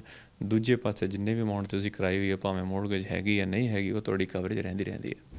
ਇਹ ਲੈਂਡਰ ਤੋਂ ਬਾਹਰ ਜਦੋਂ ਤੁਸੀਂ ਕਿਸੇ ਕੋਲੋਂ ਲੈਂਦੇ ਹੋ ਤਾਂ ਉੱਥੇ ਸਸਤੀ ਵੀ ਪੈਂਦੀ ਹੈ? ਬਿਲਕੁਲ ਜੀ, 100% ਸਸਤੀ। 100% ਤਾਂ ਕਹਿੰਦੇ ਕਿਉਂਕਿ ਤੁਹਾਡੀ ਸਿਹਤ ਵਧੀਆ ਚਾਹੀਦੀ ਹੈ, ਇਸ ਕਰਕੇ ਮੈਂ ਸਸਤੀ ਦੀ ਗੱਲ ਕਰਦਾ, ਕਿਉਂਕਿ ਇੰਸ਼ੋਰੈਂਸ ਪੈਸਿਆਂ ਨਾਲ ਨਹੀਂ ਅਸੀਂ ਲੈ ਸਕਦੇ, ਸਿਹਤ ਨਾਲ ਖਰੀਦ ਸਕਦੇ ਹਾਂ। ਜੇ ਸਾਡੀ ਸਿਹਤ ਵਧੀਆ ਤਾਂ ਬਿਲਕੁਲ ਅਸੀਂ 99% ਜਿੰਨੇ ਵੀ ਲਿਸਟਰਸ ਨੇ ਆਪਦੀ mortgage insurance, life insurance adviser ਤੋਂ ਲੈਂਦੇ ਨੇ, ਇੰਸ਼ੋਰੈਂਸ ਕੰਪਨੀ ਤੋਂ ਲੈਂਦੇ ਨੇ, ਬਿਲਕੁਲ ਉਹਨਾਂ ਨੂੰ ਸਸਤੀ ਮਿਲੂਗੀ। ਸਿੰਘ ਸਾਹਿਬ, ਆਖਰ ਦੇ ਵਿੱਚ ਕੰਟੈਕਟ ਦੱਸਿਓ ਜੀ, ਕਿੱਥੇ ਕੀਤਾ ਜਾ ਸਕਦਾ ਤੁਹਾਡੇ ਨਾਲ? ਹਾਂਜੀ, ਕੰਟੈਕਟ ਜੀ 604 828 7213 ਸਾਡੀਆਂ 3 ਲੋਕੇਸ਼ਨਸ ਨੇ ਜੀ। ਇੱਕ ਸਰੀ 'ਚ, ਐਬਰਟਸਵਰਡ, ਐਡਮੰਟਨ ਦੇ ਵਿੱਚ ਤੇ ਕੈਲਗਰੀ ਦੇ ਵਿੱਚ। ਕਿਸੇ ਨੂੰ ਕੋਈ ਵੀ ਕੁਐਸਚਨ ਹੈ ਸਾਨੂੰ ਗੂਗਲ 'ਤੇ ਸਰਚ ਕਰ ਸਕਦੇ ਥਿੰਕ ਇੰਸ਼ੋਰੈਂਸ। ਅਤੇ ਬਾਕੀ ਕੋਈ ਵੀ ਸਵਾਲ ਹੈ, ਜਿੰਨੇ ਵੀ ਹੁਣ ਸਰੋਤੇ ਆਪਾਂ ਨੂੰ ਦੇਖ ਰਹੇ ਨੇ ਚੈਨਲ ਪੰਜਾਬੀ ਨੂੰ, ਆਪਦੀ ਮੋਰਗੇਜ ਇੰਸ਼ੋਰੈਂਸ ਜ਼ਰੂਰ ਐਮਫਸਾਈਜ਼ ਕਰਦਾ ਵੀ ਆਪਦੇ ਬਾਰੇ ਸੋਚੋ, ਆਪਦਾ ਬਿੱਲ ਦੇਖੋ, ਵਾਕਿਆ ਹੀ ਦੇਖੋ ਤੁਹਾਡੀਆਂ ਕਿਸ਼ਤਾਂ ਦੇ ਵਿੱਚ ਐਡ ਤਾਂ ਨਹੀਂ ਹੋਈ ਜੇ ਤੁਸੀਂ ਸੇਵ ਕਰ ਸਕਦੇ ਹੋ $100-200 ਮਹੀਨੇ ਦਾ, $50 ਵੀ ਮਹੀਨੇ ਦੇ, ਜੇ ਤੁਸੀਂ 20 ਸਾਲ ਵੀ ਸੇਵ ਕਰ ਲਏ $50 ਦੇਖੋ ਕਿੰਨੇ ਪੈਸੇ ਬਣ ਗਏ। ਹੁਣ ਹਜ਼ਾਰਾਂ ਡਾਲਰ ਸੇਵ ਕਰ ਸਕਦੇ ਨੇ, ਕਿਉਂਕਿ ਅਸੀਂ ਅਣਗਹਿਲੀ ਨਾ ਕਰੀਏ, ਕਿਉਂਕਿ ਹੁਣ ਇੰਟਰਸਟ ਰੇਟ ਫਿਰ ਵੱਧ ਰਿਹਾ, ਕਿਉਂਕਿ ਅੱਗੇ ਜਿੱਧਰ ਨੂੰ ਮਾਰਕੀਟ ਜਾ ਰਹੀ ਹੈ ਅਤੇ ਆਪਦੇ ਆਪ ਨੂੰ ਜਿਹੜੀ ਸੇਵਿੰਗ ਹੋ ਸਕਦੀ ਮਿਹਨਤ ਨਾਲ ਅਸੀਂ ਪੈਸੇ ਕਮਾਉਂਦੇ ਹਾਂ। ਅਤੇ ਇਹੀ ਸਾਡੇ ਵੱਲੋਂ ਉਪਰਾਲਾ ਵੀ ਜਿੰਨੀ ਇਨਫੋਰਮੇਸ਼ਨ ਹੋ ਸਕੇ, ਕਿਉਂਕਿ ਸਾਨੂੰ ਕੋਈ ਵੀ ਕੋਂਟੈਕਟ ਕਰਦਾ, ਨਾ ਹੀ ਅਸੀਂ ਫੋਨ ਕਾਲਾਂ ਕਰਕੇ ਤੰਗ ਕਰਦੇ ਹਾਂ, ਨਾ ਹੀ ਡਰਾਵਾਂ 'ਚ ਨਾ ਪਾਉਂਦੇ ਹਾਂ। ਇਹ ਹੈ ਵੀ ਜੇ ਕਿਸੇ ਦਾ ਕੋਈ ਵੀ ਕੁਐਸਚਨ ਹੈ, ਕੋਟ ਲੈਣਾ, ਸਾਨੂੰ ਫੋਨ ਕਰੋ, ਤੁਹਾਨੂੰ ਪ੍ਰਾਈਜ਼ ਦੱਸ ਦਿਆਂਗੇ, ਆਹ ਬਣਦੀ ਕਿਸ ਤੁਹਾਡੀ ਆਹ ਚੀਜ਼ ਹੈਗੀ ਹੈ। ਨਾਲੇ ਇੱਕ ਜਿਹੜੀ ਸਾਰਿਆਂ ਨਾਲੋਂ ਮਹੱਤਵਪੂਰਨ ਗੱਲ ਹੈਗੀ ਜੀ, ਇਹ ਆਪਾਂ ਵਿੱਚ ਜਿਹੜਾ ਆਪਾਂ ਲੈਂਡਰ ਤੋਂ ਜਿਹੜਾ ਆਪਾਂ ਲੈਂਦੇ ਹਾਂ, ਕਈ ਵਾਰੀ ਵਿੱਚ ਡਿਸੇਬਿਲਿਟੀ ਅਤੇ ਕ੍ਰਿਟੀਕਲ ਇਲਨੈਸ ਵੀ ਨਾਲੇ ਵਿੱਚ ਕੰਬੋ ਹੋ ਜਾਂਦਾ ਜੀ। ਜਿਹੜੀ ਡਿਸੇਬਿਲਿਟੀ ਹੈ ਉਹ ਆਪਾਂ ਆਪਸ਼ਨਾਂ ਨਹੀਂ ਚੂਜ਼ ਕਰ ਸਕਦੇ ਜੀ, ਇਨ ਕੇਸ ਮੋਰਗੇਜ ਦੀ ਕਿਸ਼ਤ ਕਿੱਦਾਂ ਜਾਊਗੀ ਜੇ ਅਸੀਂ ਡਿਸੇਬਲ ਹੋ ਜਾਂਦੇ ਹਾਂ। ਇੱਕ ਪਾਸੇ ਤੁਸੀਂ ਇੰਸ਼ੋਰੈਂਸ ਕੰਪਨੀ ਤੋਂ ਲੈਣਾ, ਤੁਹਾਡੇ ਕੋਲ ਲਾਰ ਆਫ ਆਪਸ਼ਨ, ਤੁਸੀਂ ਕਿੱਦਾਂ ਮਰਜ਼ੀ ਪਿਕ ਐਂਡ ਚੂਜ਼ ਕਰ ਸਕਦੇ ਹੋ, ਉਹਨੂੰ ਚੀਜ਼ਾਂ ਨੂੰ ਆਪਦੇ ਹਿਸਾਬ ਨਾਲ ਡਿਜ਼ਾਈਨ ਕਰ ਸਕਦੇ ਹੋ। ਜਿਹੜੀ ਕ੍ਰਿਟੀਕਲ ਇਲਨੈਸ ਜਿਹੜੀ ਲੈਂਡਰ ਕੋਲ ਹੈਗੀ, ਉਹਦੇ ਸਿਰਫ 4 ਬਿਮਾਰੀਆਂ ਕਵਰ ਨੇ। ਦੂਜੇ ਪਾਸੇ ਕ੍ਰਿਟੀਕਲ ਇਲਨੈਸ ਦੀਆਂ ਤੁਹਾਡੇ ਕੋਲ 25 ਬਿਮਾਰੀਆਂ, ਤੁਹਾਡੇ ਕੋਲ ਆਪਸ਼ਨ ਆ, ਪੈਸੇ ਵਾਪਸ ਵੀ ਲੈ ਸਕਦੇ ਹੋ। So it's a lot of saving, lot of better options. ਫਿਰ ਜਦੋਂ ਸਾਨੂੰ ਬੈਟਰ ਆਪਸ਼ਨ ਸਸਤੇ 'ਚ ਮਿਲਦੀ, ਅਸੀਂ ਉਹ ਆਪਸ਼ਨਾਂ ਚੂਜ਼ ਨਾ ਕਰੀਏ। ਸਾਡਾ ਥਿੰਕਿੰਗ ਦਾ ਇਹੀ ਉਪਰਾਲਾ ਆਪਣੇ ਅੱਜ ਦੀ ਗੱਲਬਾਤ ਤੋਂ ਵੀ ਜਿੰਨੇ ਵੀ ਆਪਣੇ ਸਰੋਤੇ ਨੇ ਚੈਨਲ ਪੰਜਾਬੀ ਦੀ ਕਿੱਦਾਂ ਸੇਵ ਕਰ ਸਕਦੇ ਨੇ। ਬਹੁਤ ਬਹੁਤ ਮਿਹਰਬਾਨੀ ਜੀ, ਸ਼ੁਕਰੀਆ। ਦੋਸਤੋ, ਅਸੀਂ ਪਰਮਿੰਦਰ ਸਿੰਘ ਥਿੰਦ ਹੋਣਾ ਨਾਲ ਗੱਲਬਾਤ ਕੀਤੀ ਹੈ। ਮਹਿੰਗਾਈ ਹੈ ਇਸ ਵੇਲੇ ਬਹੁਤ ਜ਼ਿਆਦਾ ਆ, ਇੰਟਰਸਟ ਰੇਟ ਵੱਧ ਰਹੇ ਆ। ਜਿੱਥੇ ਕਿਤੇ ਕੋਈ ਸੇਵ ਹੁੰਦਾ ਕਰ ਲੈਣਾ ਚਾਹੀਦਾ। ਆਪਣੀ ਮੌਰਗੇਜ ਨੂੰ ਇੱਕ ਵਾਰੀ ਚੈੱਕ ਜ਼ਰੂਰ ਕਰੋ, ਉਹਦੇ ਵਿੱਚ ਕੀ ਕੀ ਇਨਕਲੂਡ ਆ। ਜੇ ਮੌਰਗੇਜ ਇੰਸ਼ੋਰੈਂਸ ਉਹਦੇ ਵਿੱਚ ਹੈਗੀ ਆ, ਨਾਲ ਹੀ ਤੁਹਾਡੀ ਪੇਮੈਂਟ ਦੇ ਆਈ ਜਾਂਦੀ ਆ, ਉਹਨੂੰ ਚੈੱਕ ਕਰੋ ਕਿੰਨੀ ਆ। ਅਤੇ ਇੱਕ ਵਾਰੀ ਥਿੰਕ ਇੰਸ਼ੋਰੈਂਸ 'ਤੇ ਫੋਨ ਜ਼ਰੂਰ ਕਰੋ। ਹੋ ਸਕਦਾ ਤੁਹਾਡਾ $100 ਮਹੀਨੇ ਦਾ ਬਚ ਜਾਵੇ। ਕੀ ਬੈਟਰ ਆਪਸ਼ਨਸ ਨੇ ਉਹ ਵੀ ਤੁਹਾਨੂੰ ਇਹ ਦੱਸ ਸਕਦੇ ਨੇ। ਕੈਮਰਾਮੈਨ ਅਮਿਤ ਪਨੇਸਰ ਨਾਲ, ਜਿਸ ਕਾਰਨ ਚੈਨਲ ਪੰਜਾਬੀ ਸਰੀ। ਸਾਡਾ ਹਰ ਇੱਕ ਪ੍ਰੋਗਰਾਮ ਦੇਖਣ ਤੇ ਸਾਡੇ ਨਾਲ ਜੁੜਨ ਲਈ ਸਬਸਕ੍ਰਾਈਬ ਕਰੋ ਚੈਨਲ ਪੰਜਾਬੀ ਤੇ ਨੋਟੀਫਿਕੇਸ਼ਨ ਲਈ ਬੈਲ ਆਈਕਨ ਵਾਲੇ ਬਟਨ ਤੇ ਕਲਿੱਕ ਕਰੋ।